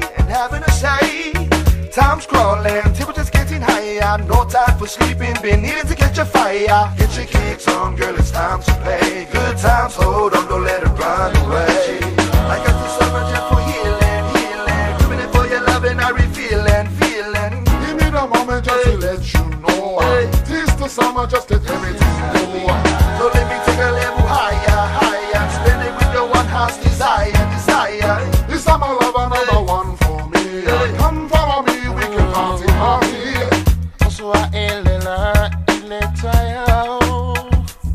Le hasofone wa amata sekine fika. Hey, ole vaya so ingaluenga. Fa I say party if I ever I le rasta. Ile afia lisi uakangi yoso ile kaabale fasabili ile sami fa eba ufika ilalo ole masinga sekiai ole pesekui ole musika pamuwaili malea ua fai pea singa ai remalo si sekiai ole mea fa eba ole rasta fa afia pea si imailo lima siva mai pea. Stop stalling, everybody's calling. Bloody killy kiki and even volleyballing. Don't let your words be getting up in your day, creeping up in your way and having a say. Time's crawling, temperature's getting higher. No time for sleeping, been needing to catch a fire. Get your kicks on, girl, it's time to play. Good times, hold on, don't let it run away. I got the summer just for healing, doing it for your loving, I feeling. Ja, toe whatalo whatu fo I a te oe malau mai moanga I lunga o le tātou apia fōringa, the Facebook page ia whapia fo le tātou YouTube channel. Ia malunga o le tātou frequency, tasi lima I watolu a mo. Ina ua ngā Gagaifo fo I Faiva o le atunu. I le rei asa whareile matawa lunga I ai ia le tātou ngā ruenga a meise mo le tō tele o tau awa o tai au. Ia koe sau fo. Tāt kou si pāfo I kai au kei mea paru ori ka kou kangoa awa. Whataro whapitoa lava I le tamamatua ia Leota. Mai Leota Strickland po le fionga fo ia Tavui. Ia ma le whaletua. Ia sau I Malai. Ia ma le whanau I Seattle, Washington, Tacoma. Ma alofa aftai. Tai fo I mo le avanoa sa ta talanoa ma whaasoa ai fo I le so. Ia ai o le vi inga I le tua o lo maua pea le suifua ia te oe. Ia whapea fo I le tina o le a inga. Ia ma o le fo I la ua fau mai. Whaatino ia le Citizen New Zealand tangata Samoa. Ia le sa suifua I le awhiu so lau luas fu marwha. Ia le vale na ma le awhiu so lau fast fu mariva. A o lea ua whatasi mai ia le tamaitai. De la le o Henderson Cars, te maita ia ati ia wa fwistata o lipoti I le whai unga o le neiva yaso. Whatalo whatu ati ba lole so I fuwa mudbia, ia malo fo I le ngā lulua I le nei yaso freile. Ia malo se fo sa vea ia langin mafu ia te e fuelo whapeona whafo ia ina sa so por kalame le leitula le aso ia Te foi la mafai o ia ngaruenga le nei aso i o tu mau pele lo whamalanga leo le tua. Malo whaftai mo le teimi o whaamanoa mai, ia wai fie whaalongolongo lava tangata le malu o lo si fonga. Ia, ai mai se foi o se tātou li poti mai ina. Walu le nei vai aso o tau anga le lei ma wha mua. Ia i la tau e malanga mamau mai, ia pe sa ta uai Palmerston North, ia wha pena fo i le loi Napier ma Hastings, ia o stulanga le leile na, o se wha mianga fo i mo tātou tangata Samoa, o lo o au mamau. Ia o lo mwhai peona malanga mai lunga nei, ia ma whaali fo i eilo tō wanga le lei. Ia le whaatino ina o lātou tātou sanga, ia matali ina. Ia mātua e utu whaali lei, whaatumu o la kawale ma koe fo. Ia li ati. Ia sa le sabea, ia o se riposa i le tato wharetawale. Ia se minei o lo pisi lava le wharetawale se minei mo o nai ainga fo i o lo whaapeo ono mai e piki ala so tawale nunga nei au kilani. Ia o ana le la tai au, ia sa whai malanga mai e tato ainga fo i mele loi Wellingtoni. Ia o le no mai ang le la e piki ala so tawale, ia lo whai malanga atu la lon me o lo no fuai, ia o le teimi nei, ia o le tau wha uma tu lava ia tato ai ngai lunga nei au kilani. Ia mo le tu ina atu fo i o lato envelope, ia makia lato tāwale. Ia ai le tapunia tato whalitāwale i le awhiawhi nei le tūlai ono. Ia o le fo i o lo ngalulue lava le officer. Awa ia apalai fo le malo le tunu afato ai mea nei le uli ia man nei fo i le nei le afiafi ia o le tau wha uma tu lava ia application ia o na lātu loa lea tai au ia na ia vawe maua mai lava tali ai le i o le vai aso fou awa o le vai aso fou o le kirisimasi ai o le Whaatopetope lava le Henderson ia maua o mata avale ale malu fo la tunu ai le io o le asolulu vai aso fou le tapuni e taso whata avale ia o le pisima sani lava le Henderson cars ia sau tua pea mo le malu la tunu o lo whapeona fia maua i ta avale ia o le tulanga ina o lo ia le whata avale le seminei. Malo, whaafteitele lava mo le tali poti. Wau te loa foi la so tau, ia ka koe o mai foi ka spai no i. Ia. Ia sa le tau foi disi ta por kalami tau. Ia so update foi le o sa so tau i le taimi masani foi ia sa por kalami. Ia e fa manaso tu lava fa mo le mole sa vea mo le malo la sunu o lo fa pe ona mafawhau e fia palai se taavali. Ia mana isi fo i o le malo la sunu o lo whapen na o mai ana nei ia lo watoi fo i. Ona fo i la leo tūlanga leo mai sa o lava la tau benefiti ma pensiona ma le mafawhau ma le manasu e mawhai ona apalai le taavale i ia la tau lava. Ai le ai inga e mana o ngisi sanga sa whainga luenga e o so lua ma o i le application ia o le tūlanga ina e aona whamalama te le malo la tūlu. Ai le ia ngai mai i le ofisa. Awai le saunga e o mai e mana o mia lava se tanga sa whainga luenga. E oso lua ma o e pe train application. I whaatwena support ia lau application. Ia o tūlanga sa vaenga sa wana whami mulisa vea whailoa tūle malo la tūlu. Malo whaftai. Ia, ele mwhaiana mate le tau longolongo. Ia, au ngā le taimi le te alua i le loto a le Henderson Cars. A le umana tā pena atu. Ia whatasi ei ma le tangata e whasoaswani ia te oe pāwhai oe te benefiti. Ia, pe te part-time foi. Ia, whaingo fia ai o na guarantee. Ia, le whaatumuina o se tāru sanga. Maua se tā vale. Ia, mo le ainga i le kirisimasi, male, tausanga fau. Whaaftei tele ati, a mai le tā telefoni, ma le tā tuatusi. Ia, ai le whang maina le tā po kalani sa vea, ia whaiboa tu le malere sulu le tā le taso address, o le tasi iwa wha, Cavendish Drive i papasoi toi. ia whaatase mai numero telefonio le oval sala, tisafasi, ia sili mai mo aksi, ia male maso Facebook page, nai alu le Henderson card, ia send mai documents po details po whaonga mo le mana ia mo le apalai. Ai whaatsaila pasavea mo le vanoa. Whaftai fo i ati ta whenua i lea soa tai au, maduia Faiva o tutoe, o le nei fo i a fiafi e whaasoifua ia. Ia whaasoifua savea? Ia soifua ia, whaftai tele mo le nā fo i talanoanga, au o nanga le Henderson Cars, ta wala tūle te mai tai o ati mwhai o neval au i le telefoni, le se toge o valusalau, fitu tasi, ia leo le nā, anga ia i le lātou tuatusi, se lau i vasfu ma le wha, Cavendish Drive i nā i papa toe. Whatalofa pitoa lava i le au whainga ruenga le Solo Plastics i Rosebank Road o le sunga le papali i tele a tole a foa la auli ngā tolo ai.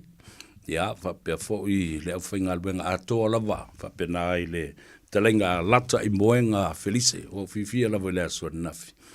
Ua loa o la alul tau sangata te le toi whidoa. Ia o fifia o wheloa i lo maua lo malos whapena fo i lo tausi a toe a moi lo o whapena o na manuia fo i le ainga tele tangata walu tausanga i le o toe wheloa i fo i ma mafuta ia ai o lo o maila vele tua le lao e mwhai ai o na wheloa mai lo ai i lo maua so i fua lao lei patalofa le sunga ia pari a tui tofa ia ma ainga e vat Io o fonga mai ia fa pe fo ia le tua ma kamo peko ma lo peko ia fa mo o le leila wingu kai mingi fa ilo ka vanga ing mo pari talo fa tua fine ia fono ia fa pe fo ia toa ia mo auto umala le tatu ainga i nai Riversdale Road, ia. Ai, mai se fo ile tātou au tā whawhau, ma le au kako evo ko whafonga mai la a isa ako, whapea fo ia le li i whai whi au. Ia me, ia mautou umalawa na, le mautou lone. E sā o ngā ingu ngisi le mea nofuanga fo le leo, o lo o iai ia le liquor ban sign. Ia, to ka vunga so sisi me ka kia nga i ai ya nga atalo fa tuile a weva u malava atato i le Riversdale Park ia le no fanga o leva na tato tausia na tausi mai ai le vavau le au o mai le fa vavau ala kausia ka ko le meu te leingai o roto si stai le mata upo le au le fa pai pai ia auto wating apa mau to kingi fangu ngai ngo fang va pe kala ka ko kingi oi vai la e ingo ide ra waru ka o mai ka ko le ka king ya no mo nga le mo to mo kilisi massimo le tau sanga fong ina ia manuia auto fo fanga fa pena fo ile sunga ya sua pole fionga ya vanga na o lo fa fonga mboli bayona o lo fa anga mo auto uma mai i sale la balu ma sale sa ma sala balu yo ya fa pena fo i sa sina ile motele i sala fai onda o mo le la fa talo fa ile a fionga ile ngaftasi fui bono si ale nga ia fa pe fo i lana mana mea le fionga te mai taia le au pepe centenary ia ma le whanau o baby centenary ia ma le teino baby whapale ia lo whanau longo mai na i le tūlangi i sifo ma lo ngā lue alo fo i le tauatai ua ngā ngaifo fo i Faiva le nei aso ia mese le nei tau saka ia talo whatuai ia ma lo atu i le tele o ngā ruenga le lei ma le au nanga ma tautua sa whaatino ia ai sa malu pea a au alofa le tātou matai siri le langi a o tau alo Faiva ma i tātou ia tātou ngā ruenga ma whi au e pei o na māsani ai Whatalofa whapitoa ina i o tātou uso matua whawhine o ainga wome masani o paanga tō tino ale ngā Gagaifo o Faiva o Samoa i lunga o le tātou Facebook page. Ia whapena fo i ma le tātou YouTube channel. All I ask of you is to press the like button, share our program, and leave us a comment. Whatalofa il te maitai o Lanwola. Ia, masiona ta mā, le tofa ia tāwe o Veu Rex.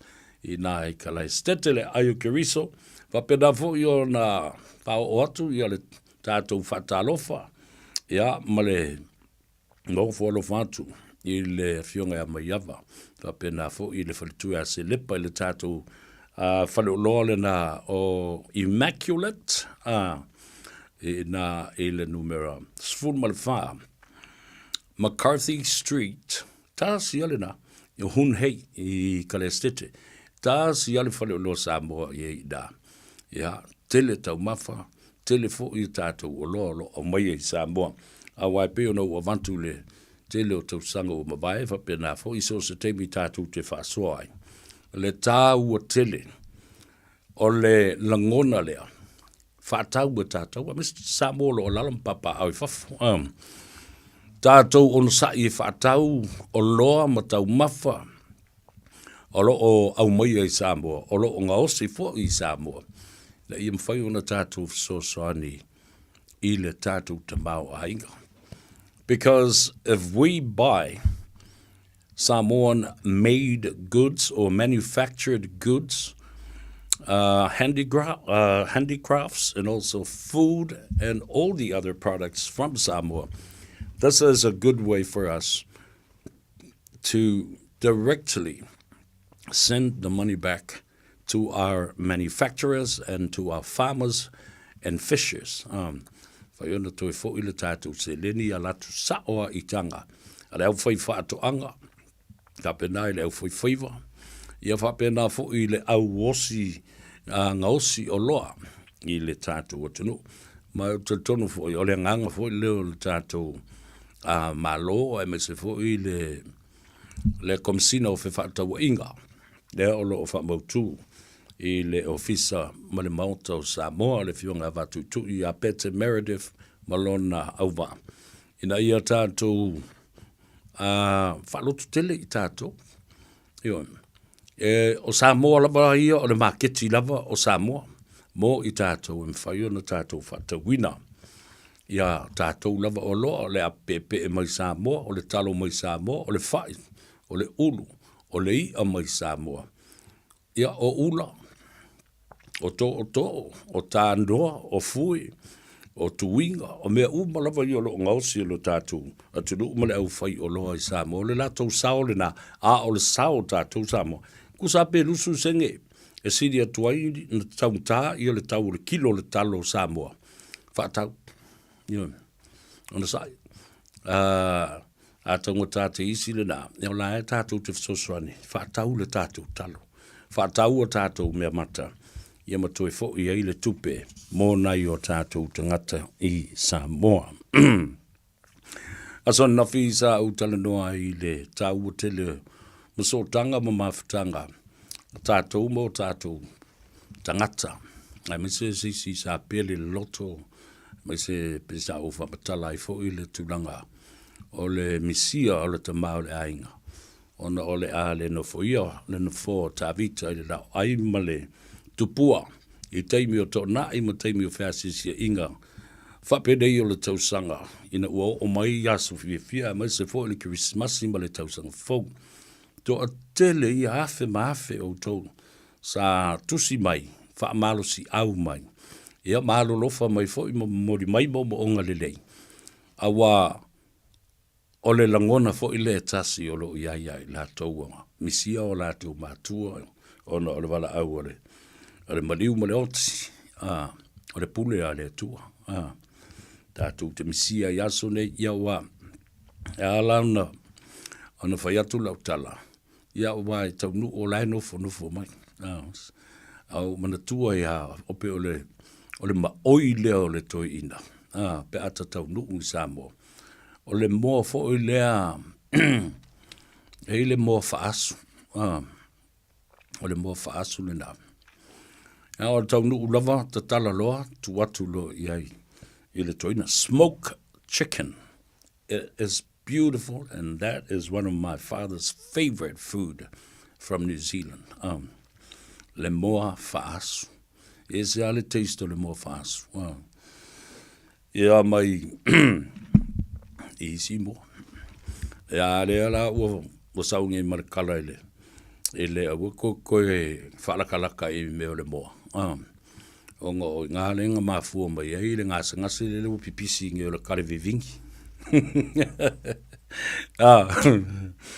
Ia ko ke o karo ke fua moa ma le kele o le pisa ma feei moa ma pisi ai tātou le me o le kare vivingi. Tarusia ia le anga le lei o le atua I polo kalame o fuafua e le soifua malolo ina I lo tātou o tunu ina ia whaititi ai tangata o vivingi. Wala ko whaoa le ia le a fo le angava le ale moa. Wa vivingi e ngai mea. Ia, pui lo tātou o tunu. Ia fo I whamai ngase whapea pipis I lo tātou o tunu. Au iei la I le mata upule o le soifua malolo ina I lo tātou o tunu. Le fo I la wa mai e ma le whasilanga.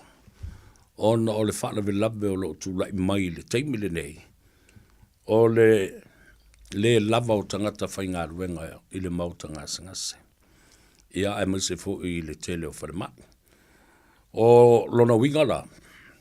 E tau fo ina whai I se fu whangal malo, ai mese fo I le whiunga le minsta ia le walas ta fito o sele. Ina ia to tele nisi o li imta mai tai. Tau si soifua whapena fo I la tō ua whao uina. Registered qualified nurses. Ma si itia tutongi o I la tō nei. Ina ia mwhai o na whato sina mai le tele o tangata. Anga ilmatanga luenga leo soifua malau loina. O le teimi whainga tāle nei I le tūlanga o aso fia maso malolo. Ai, iai nisi e a fia I ngase ma le soifua malolo ina. Ai otu, ia ele ini fo ma. Le lava fo ma I whapito, specialist, doctor, so lala le na e te ele, you know, whantu toe, sila masa le whau I le whionga I le minister. Ma whapena fo I le kabineta. Ina ia tau anau, ma whato sina, fo mai tū maoti. Private, independent practices of private doctors. O le alewingo le mea. Ina ia mawhai, o na whai se tūlanga e whai eile sao. Whai eile sao o fo mai tū maoti uma o lo iai lea tunu uma whai ala tū lava. Private and independent practices. Ina ia whai so lato, na i o lato I tū la. E whai masao I matau I le whale mai tele o lea tunu. The General Public Hospital. Ia. E le teimi e whaavanoa ai. Ia pe tasi se aso. Pe tolu whai tū la. O lea fo mai, ma lea fo mai e leo ngā lurua I tono ole. O le mauta ngase I moto tua. Ai tau na whai ai ia. Te tolu I tū la mai lea fo mai, ma lesi fo mai, ma lesi fo mai. So ni ai la I le mata upu lewa tū la I mai nei. I le outpatient. Ba ngā lewa lea patino lava I mai tau savat. O la whawhela n whaile mere ta o le diagnose. The diagnostic process. Ia leo tu nei whaapea le wa ai le fo mai. Ai leo ki ngā inga kele.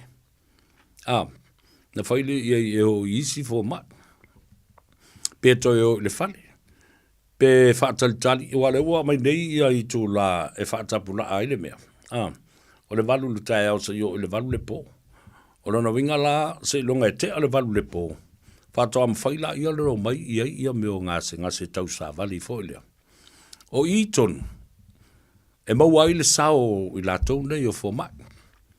Fo mai i tū tō tasi, fo mai i tū maoti, o lo whaia la tau pisinisi, ma la tau private practices, whaina i tū la se whāna le mo le atunu. Mo le whale mai i tele o le atunu. Mo le whale mai i tele mō tangata lau tele o le atunu. I le ngata o le te au na, i le fitu aso le vai aso, i lau lava clinic, private clinic. A lai whai sau tolu i tū la, po se whai tū la, mai a te oe, ia, wa utotonu. Wa o vātu, i se lua se fulu fo mai o lo o whai ala tō private clinics. Ea se nā tolu. A whapela e tolu i tū la oe, a e lua se fulu ia fo mai. Ono se fulu i tū la, e whesosoni ai. I le whale mai i tele o le atunu. Le o mai i tangata, ona e taungofi. Nā lal mea le whai iso usau i matau le nā vaenga, tā ua le vatuai. O whaafonga mai i le whionga le minsta ma le malana CEO le whionga le swafa ia ai ono.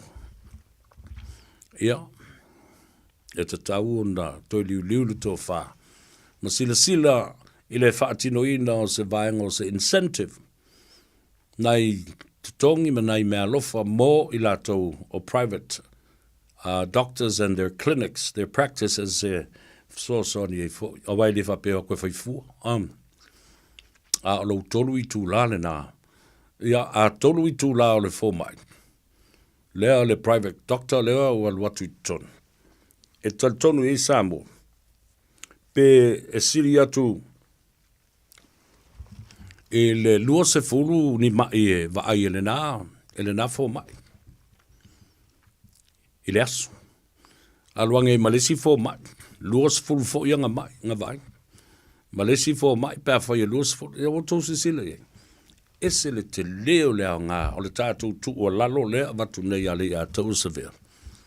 I le fionga le minsta, le pandemia, le kapeneta, ai maise o le CEO, le fionga ia Dr. ai ono e keroma. E toi tanga i masila ai le matau pule nei. Ona e tā ua tele le soifua malolo ina o le atunu. Lua o le tu o lalo. I tonu ala lea ua o ngai. Peo na utou whaafonga ma whatala noa fo i mastasio ta mali i whaipis nisi. Se li i su e tu sili sinia. Mai Samoa ne fionga ia tanga loa sua whaafawina i le aso nafi. Io, au mai ai lana saunuanga. Ele lei tele le medical insurance care lea. Po le medical care insurance lea. Paua lea ia lava whaamtalanga. Ba ia mawhai o na whaatala noina lea tunu. O na tū fwoi lea ia i o lea vanua. Pe whiriwhiri e whaatino le medical care insurance lea. Pe whai pe le whaia. Al whana vela. Lea rau tau whaafonga. Lua awhi ma le lima lea na pasi e tule epa ma le HRPP ma le na whainga malo. Ia le mata upu lea. E compulsory. A tau le upu le na o le compulsory. Le na winga o tangata uma. Whaisau whanga. O le whisila lea na mātala noa i ma le sunga le pari i pānoa ta avita moala. Le teitei whono le nupi whanga. E fia ni tangata whaisau whanga lo i tonu o le whalaputonga Samoa nupi whanga. National Provident Fund for Samoa. Alale tali. E tolu se fulu wafe anga i le tolu se fulu ma le lima afe tangata. Loro wingala. O le ua pasia nei ina ia a fia tangata uma. Whainga ruenga. Ia lātou sauwhanga. A lela ua toi mimilo maila wali ina pasia le mea. Whamai. E tau ona tu watu i ai fo ilele le tangata e whai lana filfilinga pe whai pe le whaia. O lea fo ila wai loa tua i nei i. Langona o tangata sa ta i le malo le na vai tau. Pasia, compulsory. Nāle mele ua toi tu lai mai nei. Fa mai e pula le tangata ia. Aisea. E le fios taulanga moisi. E au sao no tu lepa. E mai mau okula o kolse lau ka la. Ai sfurka usanga o ke le mai. O lona winga waru lau tolu se lau tā la. E whai ile tongu fitinga o lesi tangata. Se o tau si sila la iai. O te tilo le mata upule nei. From a different perspective and a different outlook and point of view. This is a very selfish attitude because it reflects how you think about yourself and your contribution. O maua mai. O maua mai le mele o te tala no atu ai. O le manai o le mawhaasoa ma le sunga ia sua i le asua nafi. Po le fionga fo i le sua tusi si nia a le atunuu. Se li I whaipi sinisi. La wiloa. I le sua ina o me nei o tusi. Whapaleni tusi o tupe maua, o tupe whaalu, ma tupe fuafua, the forecast of a financial institution or a business. Ion. Whai seisi fuafanga. Whai ni teunga le tula fono lea.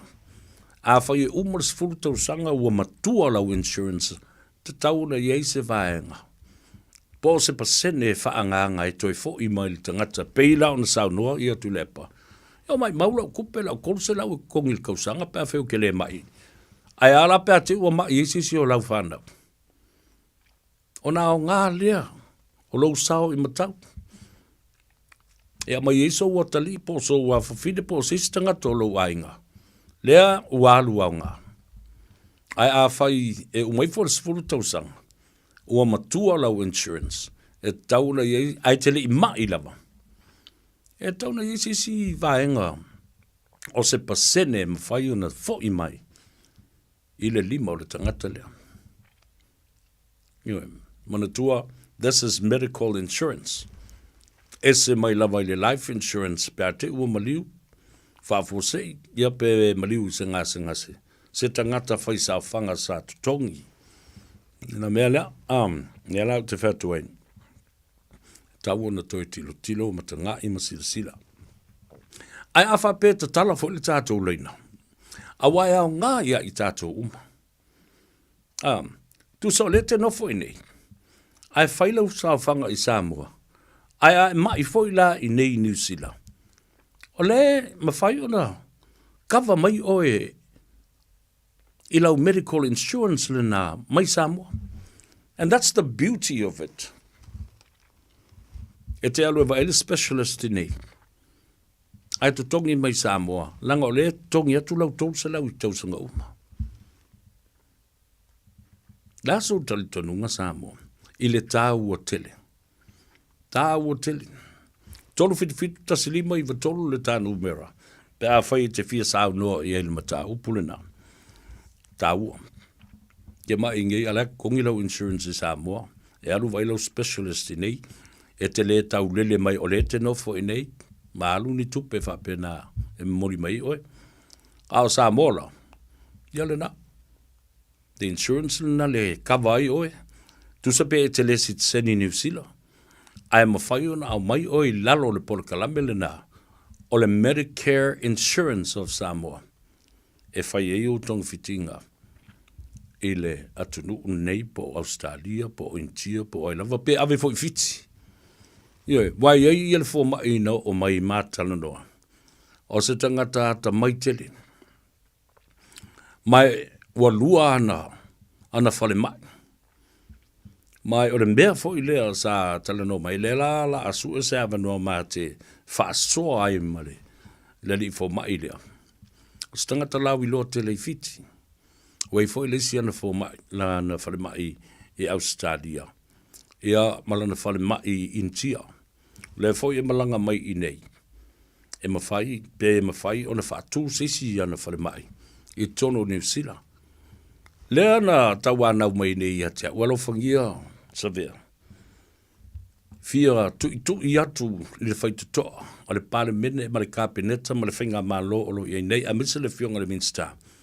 E mawhai ona I a whaia ta o tonga sili atu o na taungo fie. Nai lo o isi fale mai, ma isi fo mai, ma isi specialist. O lo mana o mia ina ia mwhai na fo ia mwhai ta o tonga mo tangata Samoa. Ta tala le tātou leina, tolu fit ta silima iwa tonu, laso tali tonunga, o le te alala i New Zealand, o lo e whaafonga atu i Samoa, i le tau mawhainga le nupi wha, a mata mea i latou, is a Medicare insurance, a mea o lewa na tau na whai. Awa a le wha malosia na whai, o lona winga, tātou te tinga ina i lava, mama mai i lava, na o e milionea, mai e tutono le malo e mawhaina o, i whafo ma au mai i whafo. Ai le lo se mea matangata tau loa tolu fit ta slima i tolu talofa le tatu wala au talofa ya talofa lava le swafa tamba te ka peru malo a peru ia sa no ia malo so te fa so le skin le mai samo ia o lo mana tu e a nga tele wa te fainga lo ngai le I company for a fire sprinkler system, fire sprinkler. A yela mena I tangata fa mai ele mulma to fale. Ele mulma to company. A kasian muunga e kong le 4 miliona. Ei. Sa alal me al. E tu sale ala me le fa pe tele mai. Tele mai. E tasiale mai inga. Ia. O fa be alo. Ya, atonu ana tongi le torse la tara le atonu le tenga tupele e manuia uma tangata a sia fa sole na ma lo fa fta lo no winga o lo finngalo apelu ta ua tele pe am fa fa tino le fufuang e ta ua tele wa los fulma limita sanga o fingalo ngale ile company le fa sprinkler system e fa fale ma company tele ngisira e tanga ta va ma company fa mai o ile kai mul ma ko fale ile kai mu katial mu nga 4 milion al me al wai ona ile se ma fo ile lumna imale ai ya manuia le te au ile tu fa fta ya pen le si tatu la sia fa sola titilia fa fta ya pelu le si tatu wala au talofa i lunga leina talofa ia malol se fu muria e va mol o aka usanga ka ma ku e tacho il pokalama le va mol so stanga talava so se matua lava e wale ko no ma kai ya insua ngai le me fai no fai insua pa o va como le sikte fu ka usanga oina fai le melna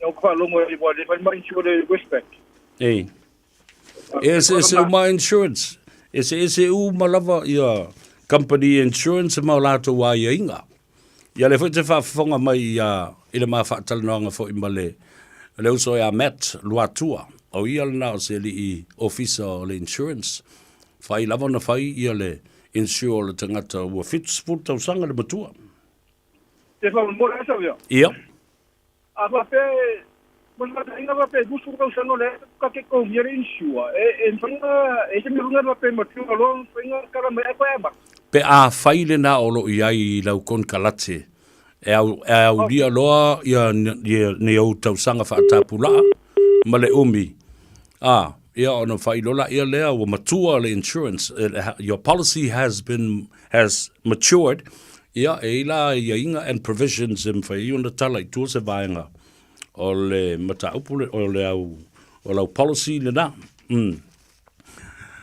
isi start of au o le te ia le start of au ia ai ole tāua le nā o le tātou tala noa. Le alawa te no fo nei ala ngai la wa ya tau o le tangata anu o Samoa. E mawhai ona tongi atu I nei. Ia lau saonga, ia po lau tupe le nā. Tolu se lau tā la I le tau sanga. Ia, e tala pēl tātou leina.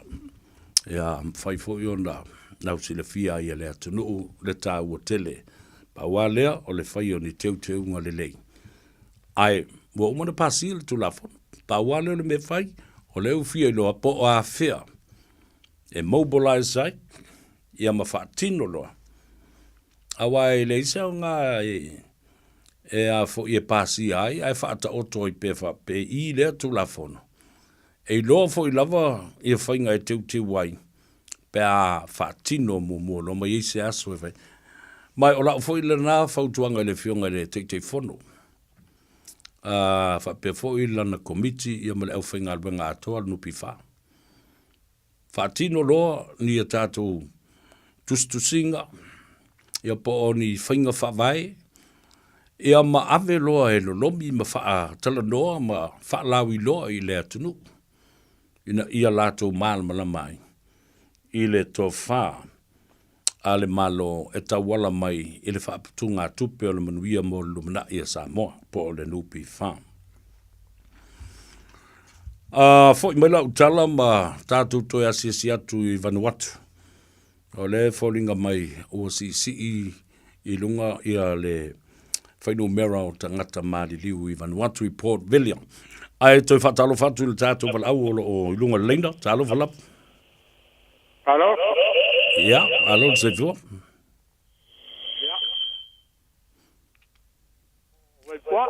Ia, talofa vai pua, se tu lai titi wha i lalo lau le volume o lau leitio, ia na sauno maile. Ole apo ole. Ole kula poko ole kolu se lau kokoge ole ka ibisu. Ioe, tolu se lau i le tausanga vai pua. Ia, aba ko foi ole wika bogi a ole bele ole. Ole lupi far sa puga kupe lubagai banguia ka. Ia. Elo la ka ku. Ele se be ole apa ya fu ole be. Sala fai be ole lubagai banguia ka. Ale la fa puku ko ya eser kom se laule. Ia, esa ela kula fa pela pa ka bai buat ke puka saka ele ba. Oi la ka se le fuala ka. Elo kan ko bu. E kawa ia sa ia. Ia. A fai po le fiku sulima ka saka ya uria ko ino ba lo bukua ele ba. Wa kau ko vi fada kola ko se la. E tauga ia ga fa pega. I lo le igu fue le si le apo le si. Ale sauranga vai pua. Mea tonu ana lena o vatua nei. O la utu o lalo na ia ilanga lena ma fua mai saunuanga tule epa. Awa fe nei la, a sfuru tau sanga u tele maia. A te ua mai se sio lana whanau. Ia, o nao ngā maila ia leo lana sao whanga le nā. E au mai elo nā tali i po lo nā whawhine. Awa o tātou. Le tātou te mawhau ana o tātou. O winga whana tūrana o Samoa. Nā te le fia whaia se mea. E le wa ai ei pe auti. Ion. Ia whapera pe whapera. Eisa whanga. Ale eisa whanau o tau na whaini ai ai. O le ala nā lea nā lei no whai atu. Ale ei la sau whanau. Ale ei ma kuai lo kau. Ei. Ua wa pasi kura poko. Aere o iai ga whawai whakau ko whalei. E whai a gai ai. Aga o paro ako pasi. Loko roina la aru pogi sae a whapega. Nā tonu. Kai kuro le resi le akore. Nā tonu lava. Leo te whatu. Tau le leo na whai se ai ainga. Ai ainga la lea. A whapea ua aulia. Ia ni tausanga whaatapula o lau soifua. Ai ua matua ai ia se vaenga le ai ainga lea. E te tau ona i se refund. Ia. E sau i le tangata. Ion. Pai a kerepe ai ese ai go whapega. Ioi, a whapela e sau. E a pe fitus fu 5% fo i mai. Ai o loo iai pela u sao whanga. Ina ia po seisio lau whanau. Pele ai seisio lau whanau a o so uso. Ia po so tua whawhine. O la e kawa uma i le vaenga lea. Ai tātou nofo mwhalongo longo pea. E ta tau au na whaini a ia inga e toi teu waile ma ta upu le. A o se poloketi le lei. Ia, mai a kere rata au kui o gai ai. Ia kau pai bali e uma piko rua. Mali e la. Io, bale lei. ya kuda po club. Ia whaafte tele lava. Manuia le fiaf. Ngai fo Faiva. Ia, ai sisi tātou wala au, tā ua tele. Au mai lea la o tala noa antu le mata upu lea. E le, o te lo fo i lau o mua lava. A ngā ia mawhauwhaunga ma le tō whaa le malo. I le whaala vela vela na tūla i mai nei Poet Villa o le taulanga ia o le atu motu o Vanuatu. Le whaua amata na ngā i atu i awhasoa ni mai New Zealand nei. Pa pena fo i Australia, malo au whatasi. Ia o le whaalapu patonga o atu motu o le Pasifika. Ia mau talitono fo i o le Samoa se avanoa. O le tātou malo e whasoa ni atuai. I le whaalevelave lea na o soele mafue. Ia masisi i mawalunga le tai. O le atunu o Vanuatu. Tātou talo foi. Ua ova le tai lua se lau tangata manunua. Lo o whaatau tolia i mau tangase. Ia ma le whale ato le nasa ia le ofisa o New Zealand, ma le ofisa o le ampasa o Amerika ma Australia. Ua matua i wha le anga ina lam. Lima sfuma le balu tangata New Zealand o lo ngā lua i tono Vanuatu. E to telefo i tangata mai i le atunu o Australia. Lo ngā lue ai, nisi o lo ngā lue mai i malo au whaatas. O malo le taupulenga. Ia, e tai tu sa matatou le teimino o soifo ia le meo le tsunami ia i tātou. Ia maa whaa te tele. Ia, Samoa tu ai fo ia. So ani e tele mo i tātou. Le fo ina tātou pisa ai. Ma tātou vevesi ai. I le sao. Ma le pi o pio. O le tufa ina o ia wha amaduianga na watu. Le ngā teitau mafa. Wha pēnā i mea whauwhali. Wha pēnā i tupe na watu. Le ia se mea kako ke le pisa i ngai mea. O tufanga o wha amaduianga. Na watu i le lofa o tangata maisi atunu. Ia wha pēnā fo ia i tātou. Wau te mana tua ina lava le mātou tau nuu ma mātou containers e tolu. O au o le tō whaia tele ai Edwin Puni. O le sunga le whati alofa. Peter Fats. Lea ua whai langi le fōlaunga le kapiteni o le tātou au. O le sunga lauli. Savaya e Michael Jones. Ia whapea fōi ia le tō whaia so alo. O le tō whaia tuilangi se pele wa vea nei. So alo se tumua. O le tō whaia tuilangi se pele. E sera lewa vea nei mwhamsino o whamsino ngwhnua mswafa. Pa pena fo i le tō whaia matamua lapa. O le umalanga umbare nei na mātou woe. Avea mātou containers. E tolu. E tufa. I le atunuu ai maise a fioanga. Na a fia. Le atu whale a lili atoa. Pape na fo i ma le whale manono ma le ainga le tai. Nio, a nga iane le wa o fonti ma le atu whangaloa. Na matau nu yo, a saule a vei, mai le whainga malo. E a watu containers la tau te tuwhaina. E o ale au whainga luenga i ale malo e o e tuwha. Ia na whailo mal matau fono, au whantulo i ai. E ilo talitonunga le tātou au malanga leo. E le ai e le pule me malo. Ia tātou containers. O tātou, la tātou ua tufa tātou containers. Fo e tātou au mai e tātou, to togi e mai e tātou. Whātau ngō fie mai i whemara i ngā waa. Sa tātou wā whea ma pūlenga. Yo freight logistics. La lea. La tātou te oa tātou e tufa. Paule mea ale malo e mwhai mele. Au mai se tau loli lea. Mai se loli tātou te oa. Ia le mea nana whai. Ina ua maua le tala. E ese. O le alofa whasoa i le atunuu. E mea na watu isi atunuu. ia me se foi mena mai le kalesia Yesu Keristo la po ia songa taivi a wa tasi le kalesia mana por kalambe o le welfare o le ala va se fa le lave fa le natura ya fia ai so se atu motu o le Pasifika po so se atu no foi o le lalula e mua tau no containers ma mea lofa ale kalesia mamona ia mato walulo ia le nava i tau le tau o tele o mea sa nga iai ma o aisi ma o to toma solo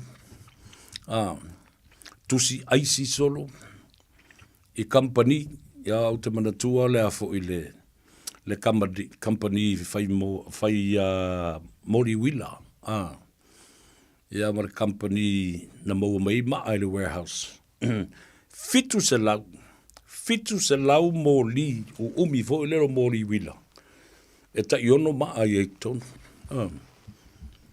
tu foi ai o moli tu o mea palani keke o ofu o lava lava o mea ai tanga leisa pusa apa le ai se nuu ele i whaasopoli o le atu whale a lili ele i o iai e o lava fo i le aonga i le pā matu wo yuta ele au wala wala o uta sa i le whale aonga ia wala naua yuta uma le ai sa tuitai o lawa uma na whai au wala yuta o le pā uta ia i le afo i le itumalo o le tsunga e tulepa na o fo i ai ia le tufa le au ngala o moli wila ia o isi company na anga le mai anga mātou ma le mātou tau mwhainga na vai tau o le company le tio me o tama i transistors foi le whapene tai whapene al te tele o pei o le telefone e ola mai tua so se mea la ai le ise ma ai alu wai na e te tango vili fo ile le whapea le tele le a fo ile o na mawaila ele o le malu si anga wha ele tise tu sape le ise ma e te wha o le au ngā o nā mea ina ia mawhai o na maua le whasota inga mai nuu i tua whapea fo ile mo tele i salawhai ma ngā tai le whale manono ia whaasala launga mai le tu AP e longo pui ali i ai i nisi whaala lave po o nisi mala whaala natura e ono toe o sa wha i ele atunu maule mori wila wa u pepe uma le pawa mo tusi uma ilalo ia wai o ele tise mo mea whape na tu rei ilalo po mori ia wele au ngao na mori wila wa ua pongi sama ta lai le atunu ai mwise le ngata i whale i le atu wale i pata ma le anga i atu le atu whangalo wa tau le mwhaino oa anga i le atu whangalo wa solo atoa maua na paula le mea namba whai na whai le teimile na o leo mai o waa wa o leo toe sao mai sta vale mai i lunga o le ala lau papa fo i lea i whaare wha ona tāwa vai ila i le ilo tu tau ngā vale anga i le atu whangalo wa vela le solo o atu maungana na toe wha ngā mai i loa ia waa mai na i le whangaloa bei ia mai ei tangata ia matuta ma taula i ngata i mai o whalewha. Ia ma maua ia whesosani fo i mo nai nā nuu mawhio anga. Ia le tā ua le nā, o le alofa whaasoa. Mō le mea o lo tūla i mai i Vanuatu, ia ma le nātou taulanga o Port Vila, ia awa o nafi tatuso talatu o nafi sfuma le whātangata mā liu, ai o mai nei le tai au. Ia leo o si i lunga le lua sfuma le ono. O lona winga. Wa lele i malaba o na langa i lunga ia me o fala si ma. Fale fo lea si ma o lato tawa lunga wa matua ma ngoto ile ele. E to tele tangata lai whalongo i nao lato leo la ai feola o lai fitangi si mai la lolo. O si ma nei ma mea ua tānu mia. Talo fai. La fo ila ua taunu o tu nei ma le fua vale le tolu o le ami a le malo o le fita o New Zealand ma Australia. Ia, whaafitai le anga le leo nei atunu maadolosi. Ia, mawhasosoni atuai i lo tātou. Na i o tātou tangata o lo ua iai nei. Ia, whaanoanoanga ma mawhitianga. Ai tupu i le taimi o le kilisimasi. Ma le tausang fō. O lo o fō mai. Ia, matulanga lea ua nga i iai. Tātou woi le malolonga fōi mai. Tātou telefou i vai whanua. Ia, ma wha wawai pēr le tātou whasoa. Ina ua ngā Gagaifo Faiva o Samoa. I le nei as whareilin. O e mo o mia singaluenga le customer service, hospitality, po le avea fo i maleo leo. E te leo mautinoa, po o whea e amatai. I le MSL training, mātou te whesoa soani atu. Mātou te malama o le amataina po le toi fo i atu hi aunga. E mawhai ona whaafai ngata. Ai olo o iai le mātou au soani wha maoni. E taita ia malangolangoina oe i lau malanga. O le MSL training, o se ainga. O se nofuanga i langolangoina oe, e wha malo si au, ma wha manatu atu lau sini wha atu. Asi i le msltraining.co.nz. Pevala au loa, le o valu selau, lua, fa, tolu valu. O lolu manai, e a mata atu, I inei. Avia maua sosa, Omega ka, Ianga loa ingoa, Omega ka, Sabale tau mofie, Omega ka, Fili mai loile Omega ka. Omega Cars, lua selau Capitis Drive I Manukau. Po le telefoni o iwa lua vitu 5 tasi lua. Susu mai Manukau ne, Omega ka, Umalole keisile Omega ka. Talofa Samoa, wala tamaile Christmasi. Tele whaapitoa a le Papatoetoe Trading Center. La tau te whaatawina mai ma whaatawina atu mea fale fau ma second hand. Maua pusa tu, moenga se tino foa. Ma le telo isi mea fale. Susu mai I le Papatoetoe Trading Center. I le iwa Rangitoto Road, Papatoetoe. Pe vala au le lua fitu valu tasi o valu lima. Lua fitu valu tasi o valu lima. Talo whanawha tia roa, ua te talaina neile o unanga e veni, mo whaatangwai au ki lani New Zealand. Numero tasi John Coulter Drive, I le Auckland Airport Shopping Centre. Tau whatapatonu lava le warehouse ma le countdown. Lau whale o fulau iloa le e veni, Auckland Airport Shopping Centre. O le R-Dash Travel, o le company numero tasi le taungo fio pasese mo malanga inga I Samoa, whapea le malanga mai I Samoa I New Zealand ei. A whea de loa I le ofisa o le R-Dash Travel, tasi valu lima Great South Road I Marurua. Pe vili mai I le telefoni tolu iwa lua o wha o o. Tolu iwa lua o wha o o mo le R-Dash Travel. 24 hours a day, 7 days a week, Radio Samoa streaming live on www.radiosamoa.co.nz. Ua mawhai o na aura tula polo kalame le leimo o ia so taitasi o na o le langolango malosi le whale maliu a se alo le atunuu o ese tātupu Funeral Directors I Manukau City. Po kalame leimo oe talo falava. E masali o na ofisili atu I tangata o amai oe. E tali mai whapea. Ia o lea lava e tātā le fatu. Io e. O le fatu e wha mo I ai leo lo le tangata. O le fatu po o le heart I le whaapetania. Ai o le kāria I le whaeleni. E whaasino lea I le o ngā te tono le ola lilo le tangata. O le nofoanga o le ola, o le malosi anga o lo mwhai ai o na whaanga ioi vaenga uma o le tangata I tono. O lono winga. O tātou tala malangona ma mio ma tūmanga e afua mai lava I ngā luenga le fatu. O lono winga. A wha uu, tamumu, wha mawalunga, ai u, loto leanga, mui, tala pelo, lea lofa, le loto wha maangalo, wha ngutu lua, wha atua opua, mata pea, ia ma le tele o isi tū maanga le manuia. O ata wha aliali, mai lea o fōlinga, wa ai o le fatu o lo I te tono o le tangata. Ai a wha ia lofa, wha maoni, wha aloalo, loto wha maangalo, loto maulalo, loto fia, mata ata, loto tausa a fia, ola faseo soani, hanga malu, ia o le ata le nao le fatu o lo I te tono o le tangata. O lona winga, o lo langona ma lo mawhau le na ua iai, e iai le taimi nei lava, o le ata le nao lo fatu. Ia o se wha maalosi mo oe le nei aso. Lo iai tū maanga le lei, o lo fatu o lo fia tū whaina atu mo isi tangata. Mua, ma ata, fia atu i le isi tangata. O lo ua whaina atu o le ata o lo fatu mo isi tangata. O se feso ta inga siri lea o ne le lei mo le fatu o le isi tangata. Whaata alofa lulu lima, o le lulu lima o le feso ta i leo o le wha mawhana whanu o le fatu. Pai atu se upu wha malosi ma se upu wha ne ma se lu atu mo le isi tangata. O waela ngo nai le wha nga iti o le fatu i upu wha la ai au. O fo atu se feso soani pe alo e wha tau se lua vainu matala noa. Pai mai le whata oto. O le swa uu ma le manongi. E wha fia nai le loto. Wha pea fo i le alofo le wo le tangata o le wha atonu e fua mai i le loto.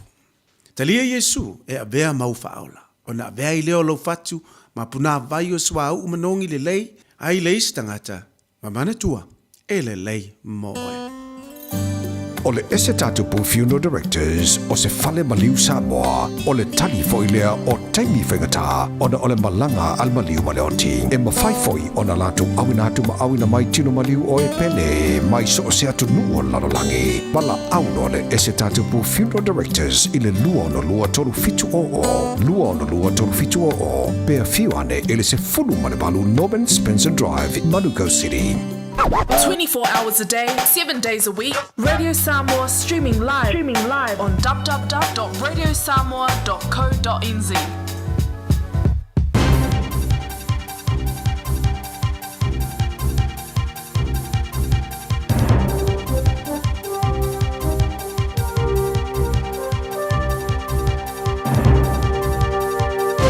In this update, David Tamahere says he's surprised the Supreme Court's decided to hear his appeal against the murder convictions of 2 Swedish tourists. He was jailed for Urban Hoglund and Heidi Parkkonen's 1989 murders, but maintains his innocence. In July, the Court of Appeal upheld the convictions, but now the Supreme Court has announced it will hear his appeal. Tamahere says he expected the appeal to be refused. All we've ever done was argued the evidence that was presented at the trial, and the Crown keeps changing the story, and the Court of Appeal judges have been going along with it. Retailers are feeling buoyed at a rise in consumer confidence. The latest ANZ Roy Morgan Index for December shows confidence has risen back into triple figures, but it comes after yesterday's GDP figures fell 1% in the 3 months to September. Retail NZ's Carolyn Young says those figures are almost 3 months old, but do reflect the subdued sales in those months. We have seen some more positive sales over the last couple of weeks, where we've been either flat or very slightly positive on December 2023. New figures show men continue to be overrepresented in coastal drownings. Surf Lifesaving New Zealand reveals there were 42 drownings between July last year and June this year. That is down from 46 the previous year. General Manager Andy Kent says 93% of coastline drownings were male. It's much the same. It's predominantly males overestimating their ability and taking risks which are unnecessary. Auckland's Laneway Festival won't be letting in under 18s next year. Organisers say despite previous inclusion of those 16 plus this year, the Auckland District Licensing Committee has rejected their application to allow them at the 2025 events. That's news. In sport, Formula One driver Liam Lawson is ready to get his notepad out and learn under Red Bull teammate and 4-time world champion Max Verstappen next year. The 22-year-old has had a successful 6-race audition with Racing Bulls this season, earning the right to be a Red Bull driver for the 2025 campaign. Lawson says teaming up with Verstappen gives him the best opportunity to grow. For me, it's an opportunity to basically become a better driver and then obviously work with the best team in Formula One and have an opportunity to fight at the front. The Breakers admit defence is their biggest work on heading into tonight's home game against the Sydney Kings at Spark Arena. The New Zealand side are trying to snap a 6-game losing streak. That is sport. I'm Raylene Ramsey.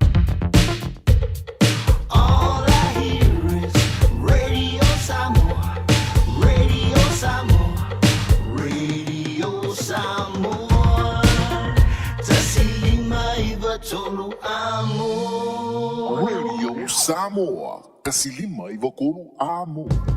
Beta Drive Doctors i le taulanga whaatau I maangele whaapea manrua. O le vaenga o so ngase pe amana o mia. E whaatino e fo I matupui pui o le whanau witi. O tupui pui la COVID sfuluiva mo I lātou e sfuluan tausanga malunga atu. Whaapea matupui pui o le flu. Pala au telefoni, 255 iwa valu. Mo so wanoe whaatino ai nei au nanga. O fisa whamai I maangele I taftafane o le McDonald. A manrewa I taftafane o le Whaletusi po le Public Library. Beta Drive Doctors Clinics.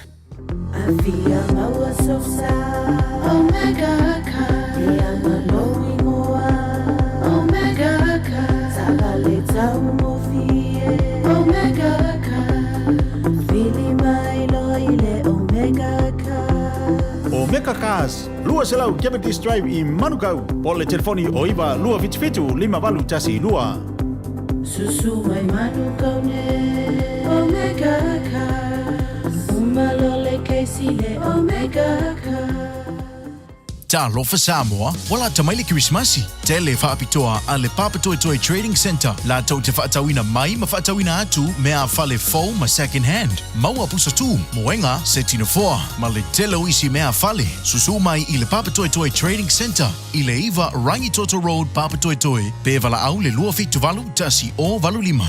Lua fitu valu tasi o valu lima. Talo whanawao tia roa, ua te talaina neile ua unanga e veni, mo whaatangwai au ki lani ni sila. Numero tasi John Coulter Drive, I le Auckland Airport Shopping Centre. Tau whatawhatonu lava le warehouse ma le countdown. Lau pale o fulau iloa le e veni, Auckland Airport Shopping Centre.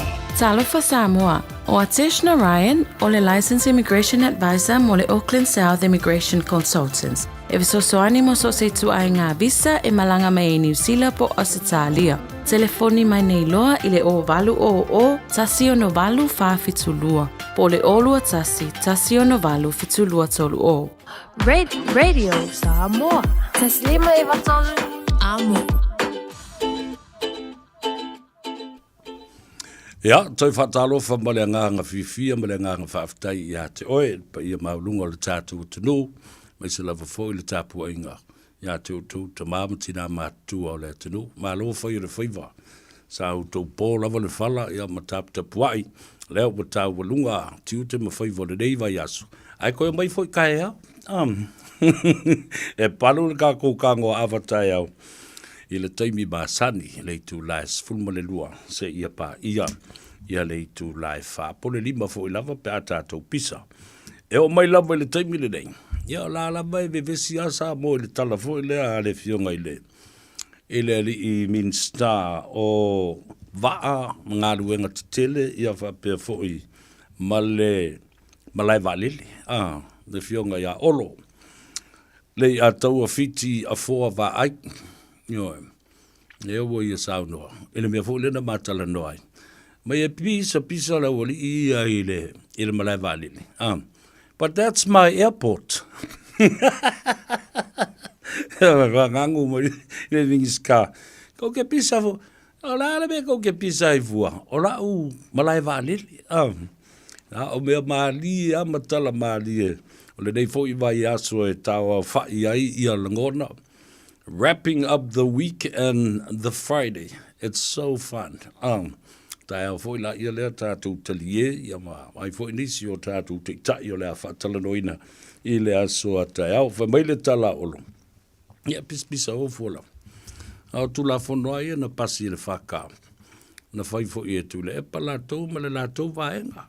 Ia lea lava e muri tai ai, ia le whainga malo I le taimi nei.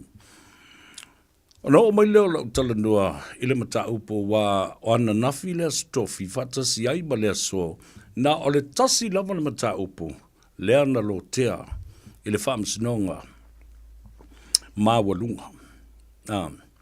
Whaamsinonga mawalunga la lea e mafua mai ona o whai unga na whaia e whaamsinonga o whanua masua whainai tau sanga wa tuana I atu. E au fi ai la ia whanua o lo vivesi ai nei I lea fio anga.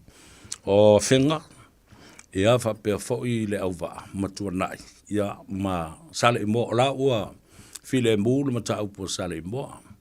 Uma na whaile la tō whautunga inga fōi ma le a fio anga wa whenga. Ia ma ua tu malu waile nā ma ta upo. Au wawa aila ieng.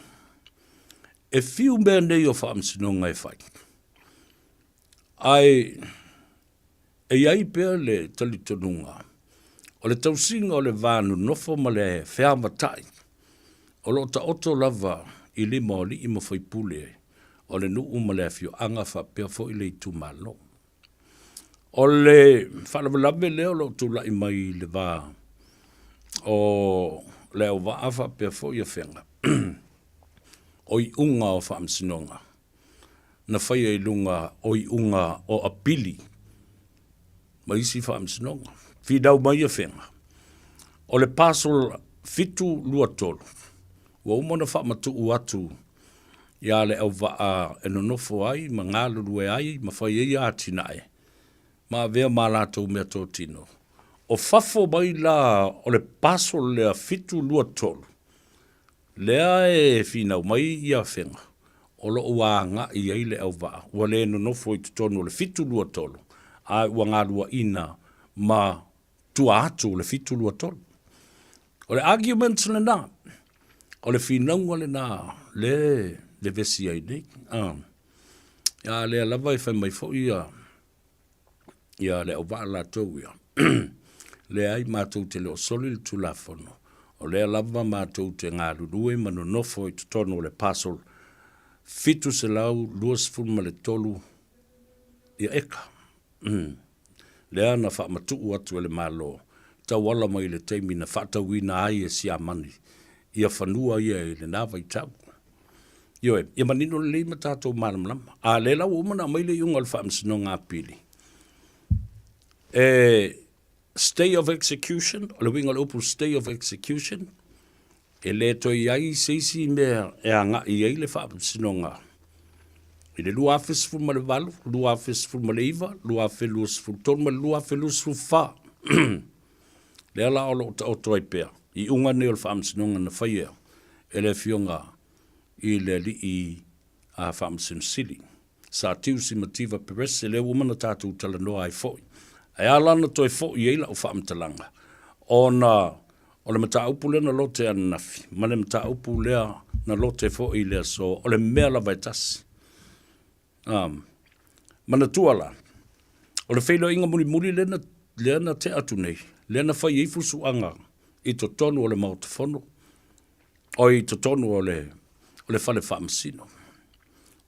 Le whaamsino ngā whanua maswafa. Na tua i lunga le suipele stene o whaamsino ngā whanua maswafa le whionga tole fua whamsanga. Michael Sona lole. Maalu i tua. Ina o wawai atu. A o me masi me ia wa whioa i kongo le whale whaamsino. Ai i le tai au na nafi ma le tai au nei. A o le i whaatino ina ma amatalia tau o le manga o le whaamsinonga lea. Na saunoa ai le whionga le whaamsinsili. E le toi tupu se mea le na tupu mua i to tonu i. O ai lava le tangata mai tu umai o nu uma whioanga i a whenga le au wa amatua na i. E toi pisa o i tonu ole maota whaamasino o whanua maswafa. O le teimi ale nā. E whaatula i ai matuli i whafu. Ai a whai fo i le usiusta ia. Ia le whaatonunga le whaamasino sili. I le so. O le a whaatonuina leo.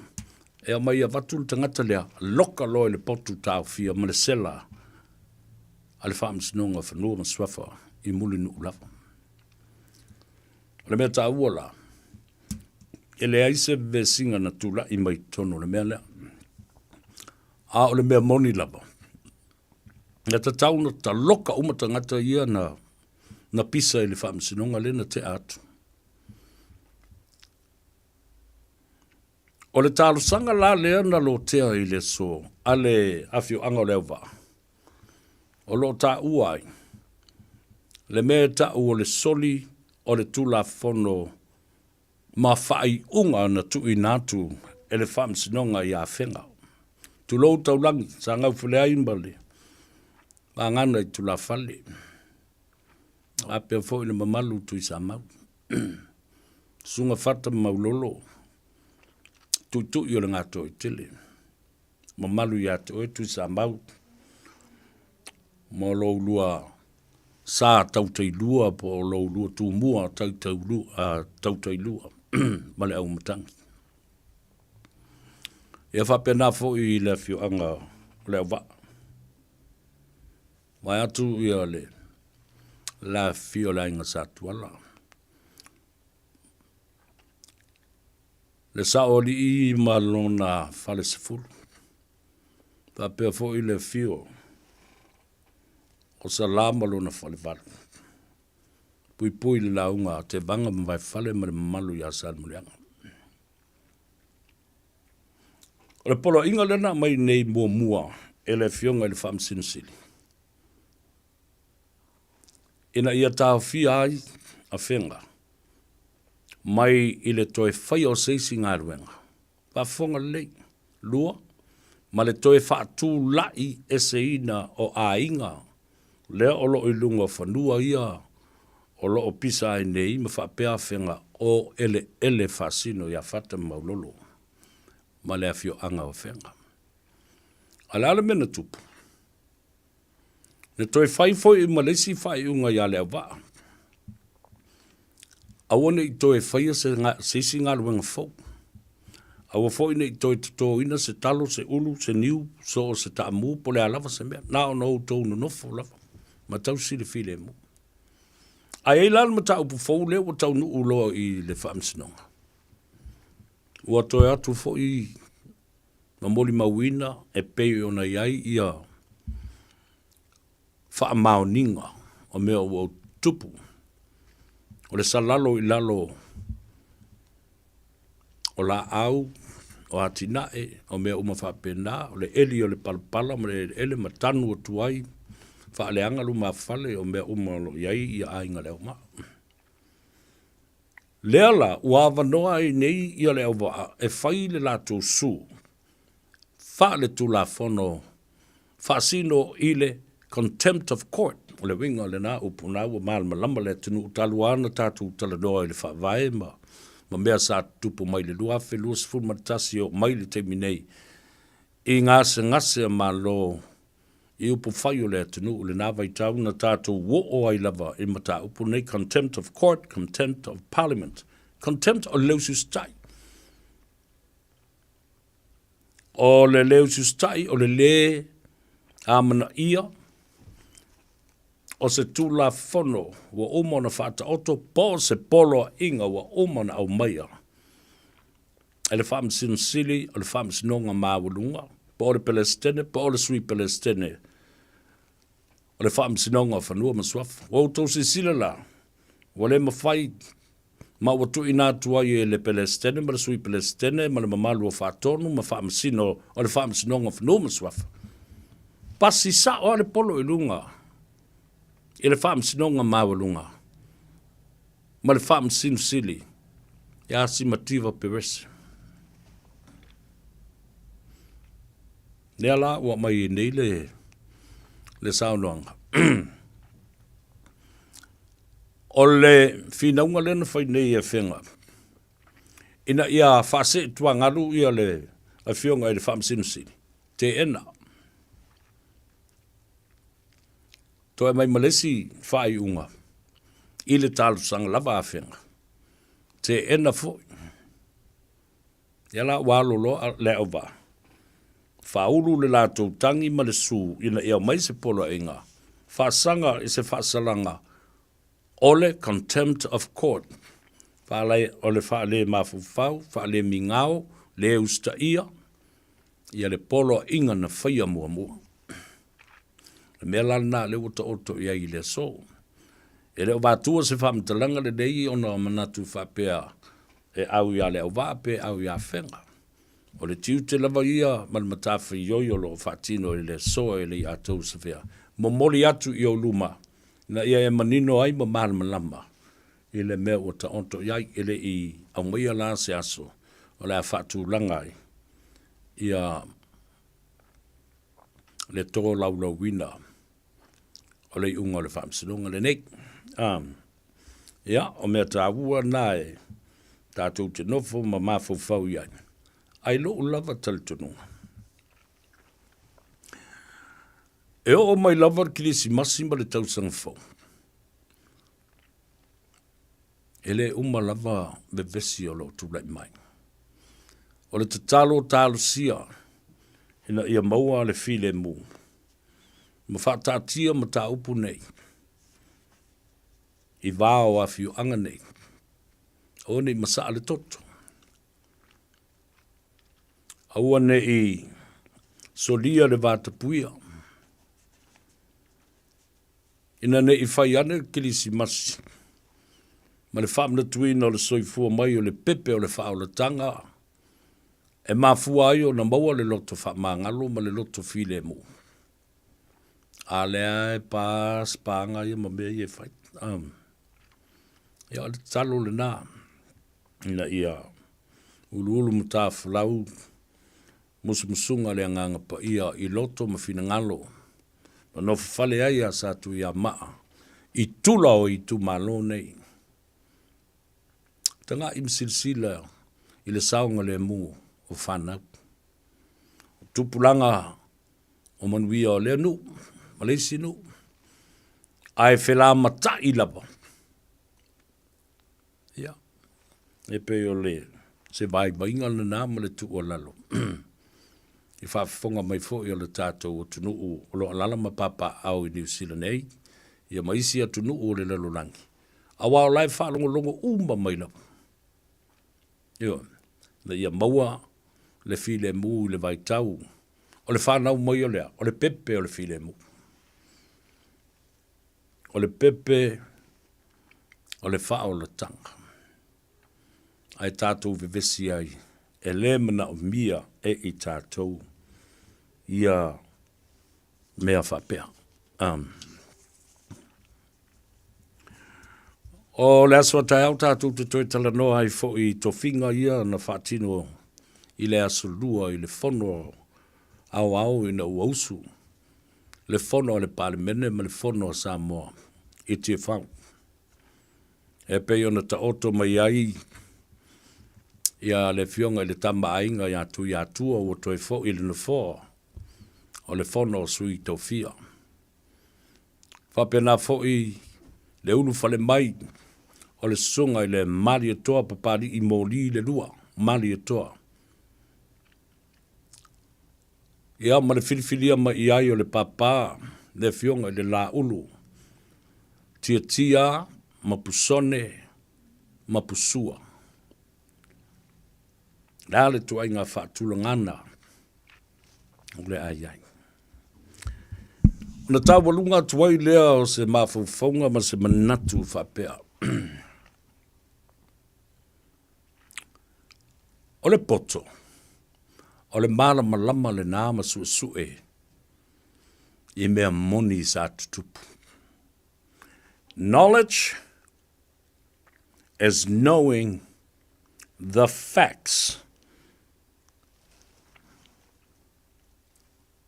Man malama. I mea saolava. And also, that knowledge, o le napoto, will empower us, o le a whaamalusi ai I tātou, to make fine and great decisions. Le a whaamalusia ma sosani ai tātou e whai ai, whai unga te tau. O le se senga lau le poto, male ata mai. Poto, knowledge. Ata mai is wisdom.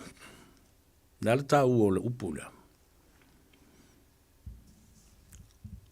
O le poto, o le malama I mea sa o lava na tupu. Wisdom, o le ata mai. Wisdom is knowing how to apply those true facts. Moment. Le ta mai. E loa ai wha o ngā mea moni ma le wha maoni ma wha mtalanga ia na oa o mai e le poto. E wha sanga la ia lea. Wha o ngā. I se mata upu o lo tea i le teimile nei e onga o na taunu unga. Mo se wha taita inga. E le aru ese lava le mata upu lea e winga i le maliu fasia. Hit and run. Ma le toto masaa o le tama lea ta le vau ia tu au. Aisea. Leanga o le ta oto lava.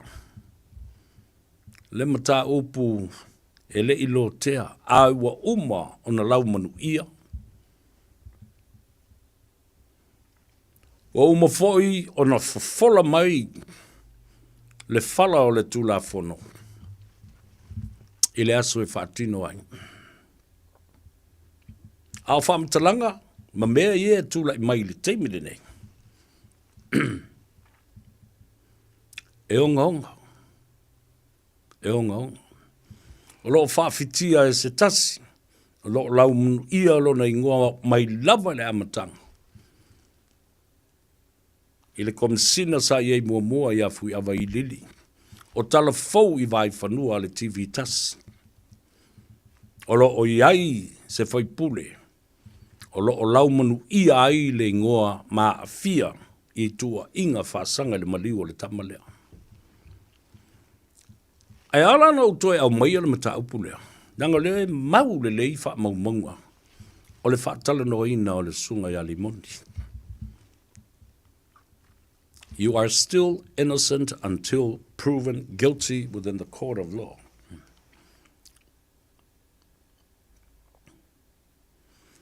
Ai o se tasi o mori mau le wha tala no anga o le sunga ya le ala limoni. Na ia tā uai. Na toe mau tei ai lava. Tasi le nā mori mau e tau na tilo i ai leo. Ma su e ma wā ili. Au ili le lei. Whawheo nei whai mai e te le masani ili te ngata lea. Ia sāmbuelu malana mōli mau. Whaape wheo na e whai mai e te le i loa, e te le i wa ai mua i ai. Ai te i wa saulu te ngata i lo whale. Ma wha matala mai le whaala lave na tupu. Na o whai atu i te ngata. Ai lao Samuelu lea. Alu esa malo whale. Na o turia alu i leo. Alu e wha matala le mata upu i leo.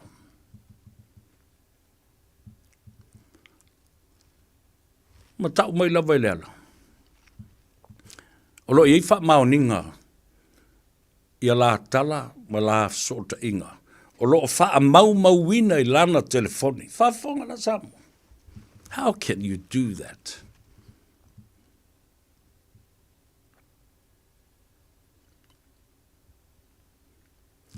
O lo iai wha maunga. Tala ia na mai luma. Ia foi wha mawina. Ia tātou por kalame ma. Maisi por kalame. O lea o lo iai wha maoninga i lau telefoni langa le. Whaima text mai ia te au. Ma whasotai mai ia te au. Le tonu i. Wha whea nei loe oe le numera Samuel. Wha whea nei loe Samuel u lau numera. Nau lui tau o leva na batu. Nā le mea o le sa ilia i leo.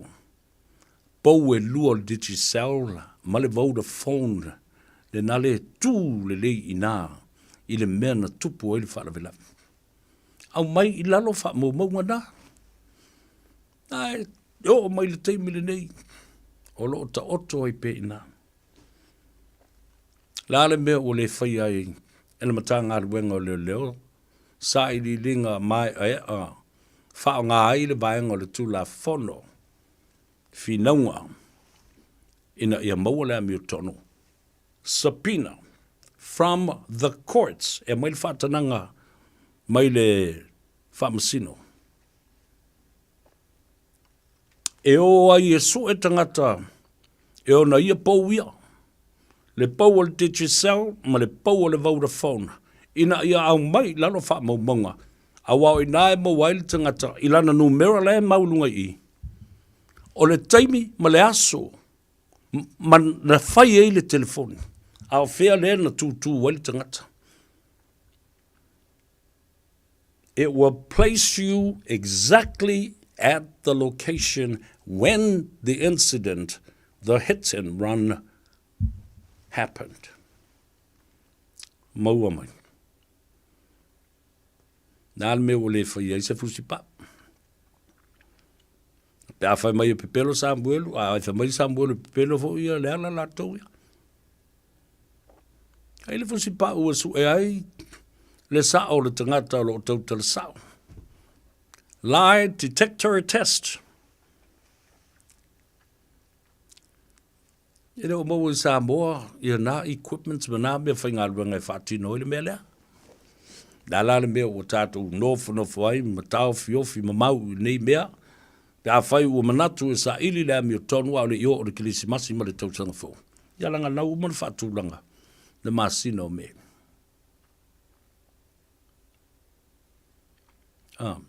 Taula no o tue ia me. Wa au mai i lalo telefoni ia. Numero telefoni ia lo wha mau i. Fefefe umatangata le mea leo tala no atu ai. I lātou nā fia ma lātou ele i a fia a le atu nu ta fefe e i o lātou so tanga i tangata nei. Ta fefe le teimi e maua mai ai. Ele ei sesi e toi pepelo. Technology speaks for the truth. Nāta mai whāteku no losi nei ona pō. E le mawhai ona toi olengia ma pepelo ines tangata. La le mea ua mumusu o ye au mai i lalo. Bring it down, brother. Iwa. O le mea matau tia le nā. Maenga lona lua. Ne fo ye mau ne moli mau o Samuel. Oe na e whao soa ia o te alue. Ta whana ia oloma malauri.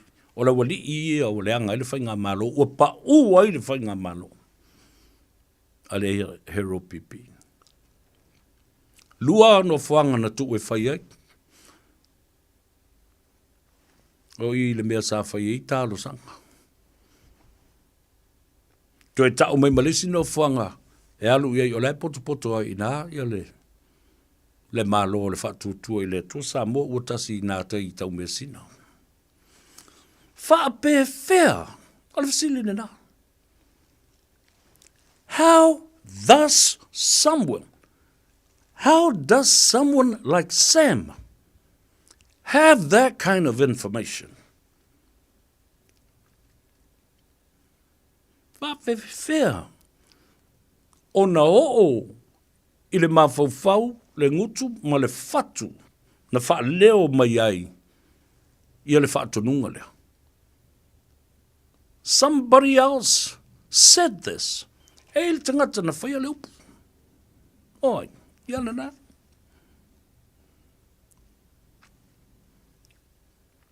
Au te iloa i le nofo se tangata. Ona luwai mai lea i lona ngutu. O se upu ua uma ona whau. Ma fatu i lona loto, ma lona mafau whau ai wha leo mai i le ngutu. E ai le mea na tupu. E le tangata na amata mea. Tātou se e mai. I le su enga nā lai o na wha malolo nei. Ia li o la vea whatau malama awaba. Lal nā lipoti. Na i le taunu ungo lipoti le nā malan recommendation. Wa i le tangata ua mansalumia. O lau manu i o le ingoa lava le nā o le tangata. Wa ta wai o na o. E whaitau iai lana ia e le tūlafona. O na sai lea ma moria ma o mai. Alare mea na tupu. whaatea ia liu. Ai le ai se mea o lana li poti e alo ia ona e whai mai e soli tu la fono le awala na whai ai le suesuenga. E soli tu la fono le awala na whai ai le suesuenga o le isi soli tu la fono lea o lo o lau manu ia.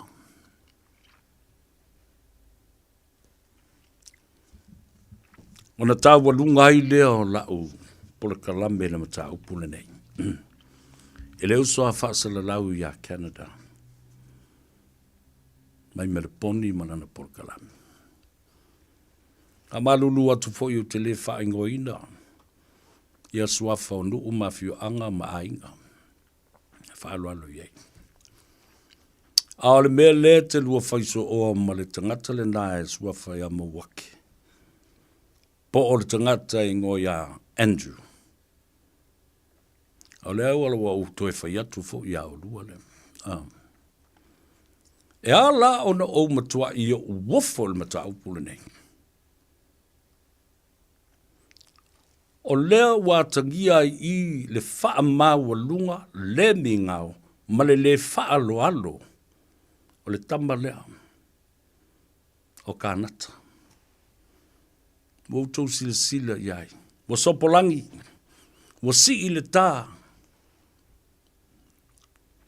I le fionga i le te tai o le malo. Fionga le sao whapito. Ia fio me. Dr. Naomi Mataafa. Talo whai. Tato uma e whaile ngafa nga iai. I le tamaitai. Atu sisi tu ua lau e le tangata le nei o kānata. Ma la lafo le upo le whaavalivalea. Le a onga. Le uma se a onga. O ka okai. Ka okai. E maniti o tatino. Ile le fefe. Ma le mi ngao ma le whaalualo.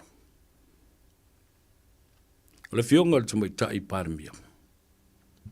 Po le fionga foi le sao whaapito. I le a ingo sa le balas. E mamala. E mamana.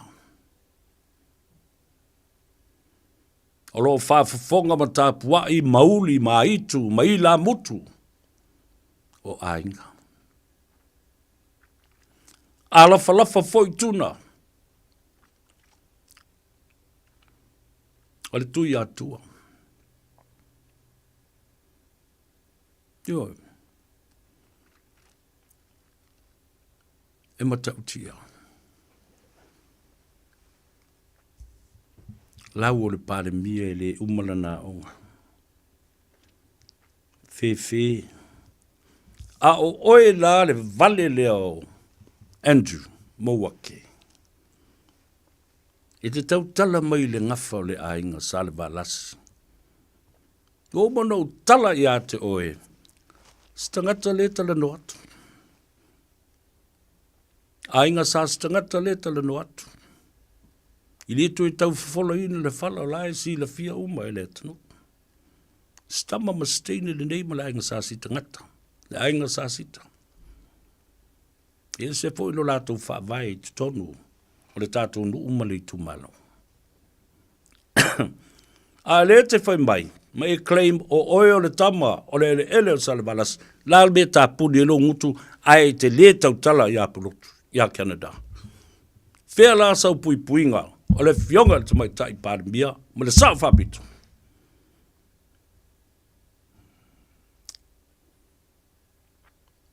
Wala, mena e whatuai. E ala na mapuni le ngutu e le tau tala, le mata upule langa fo i te le tau.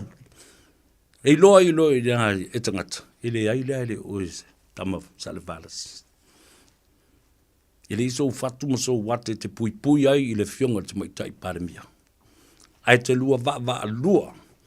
E tala noa mai i le mea e tau le vale sau pau. Le ta oto i lo lua va. Na. Koutou whaafonga la ia, leo ngangana mai tangata. Wa fio mai le ota mo longa, o le uso pele fo i atea. Ma tātou uma. Lea ua tō lau ta itasi. Le whaale tonu i lau lua lava vānu nofo le nā. E leo ni mea le nā e te tau no o iai. Aisea. E le iso whae te tenga e le puipuinga. Mamalu. O le vānu nofo. Nanga wa e a mata mai te itai o le atunu. A fionga le te mai tai pāre mia. Wha solo mai i minsta. Masui whai pule o le maunta. O lea i tui le wafo i le nā. I le fionga i le au mamalu o le malo malana masiofu. Le fono o sui tō fia. Sa mua potu le pāre mene le nale. A o le a lau mafu. Le a lau mafu fau. I le nofo atu o le au whainga aluenga le atua. Ma wha longo atu. Ia upu o la lafo whapea. E tau ona e whae tete.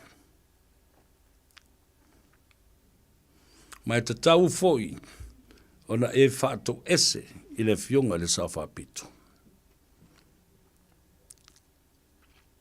Al mea moni. E te tala no so o le mata upu leo le tū leo ngā tonu ma le pini utul e te le man malama. Te le loa tū se o ngā tonu. Nā o le whaafunga ngutulua.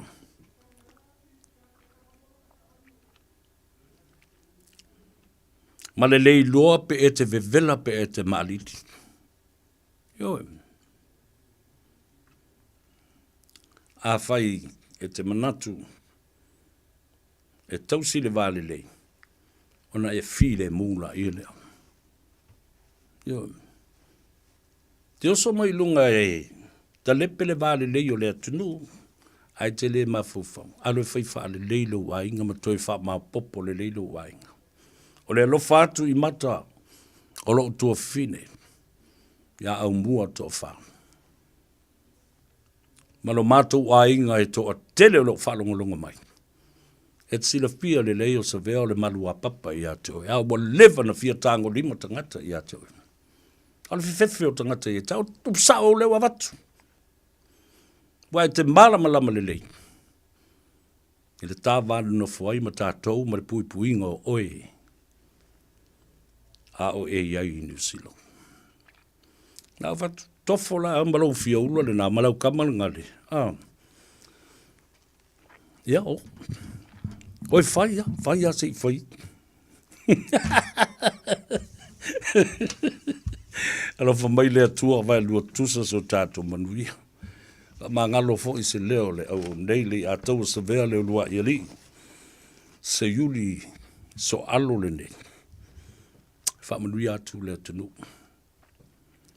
Malo longa le nei a fiafi pe a whatalo loai. Ma toi fo i atu i maota malawa. Ina ia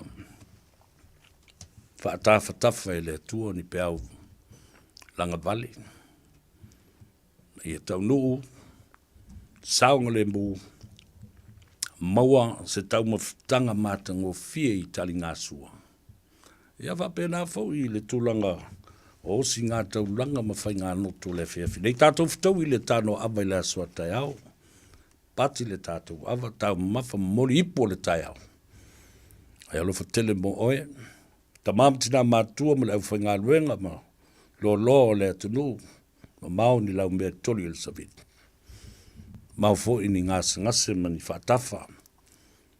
Ia. Mai se o tau. Tō whaale lei le pa ia inga ma le whautanga i whale o polo.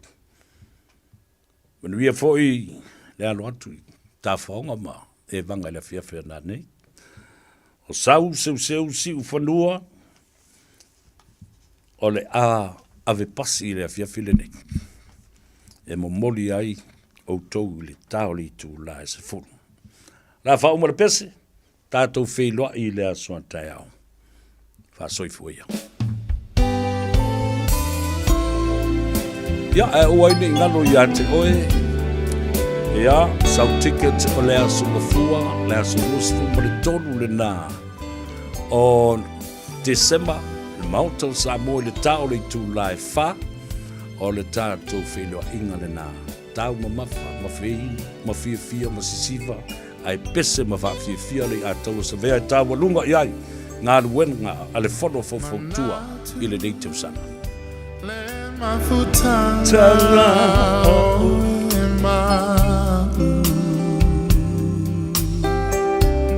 o emana tua maita o tu mawita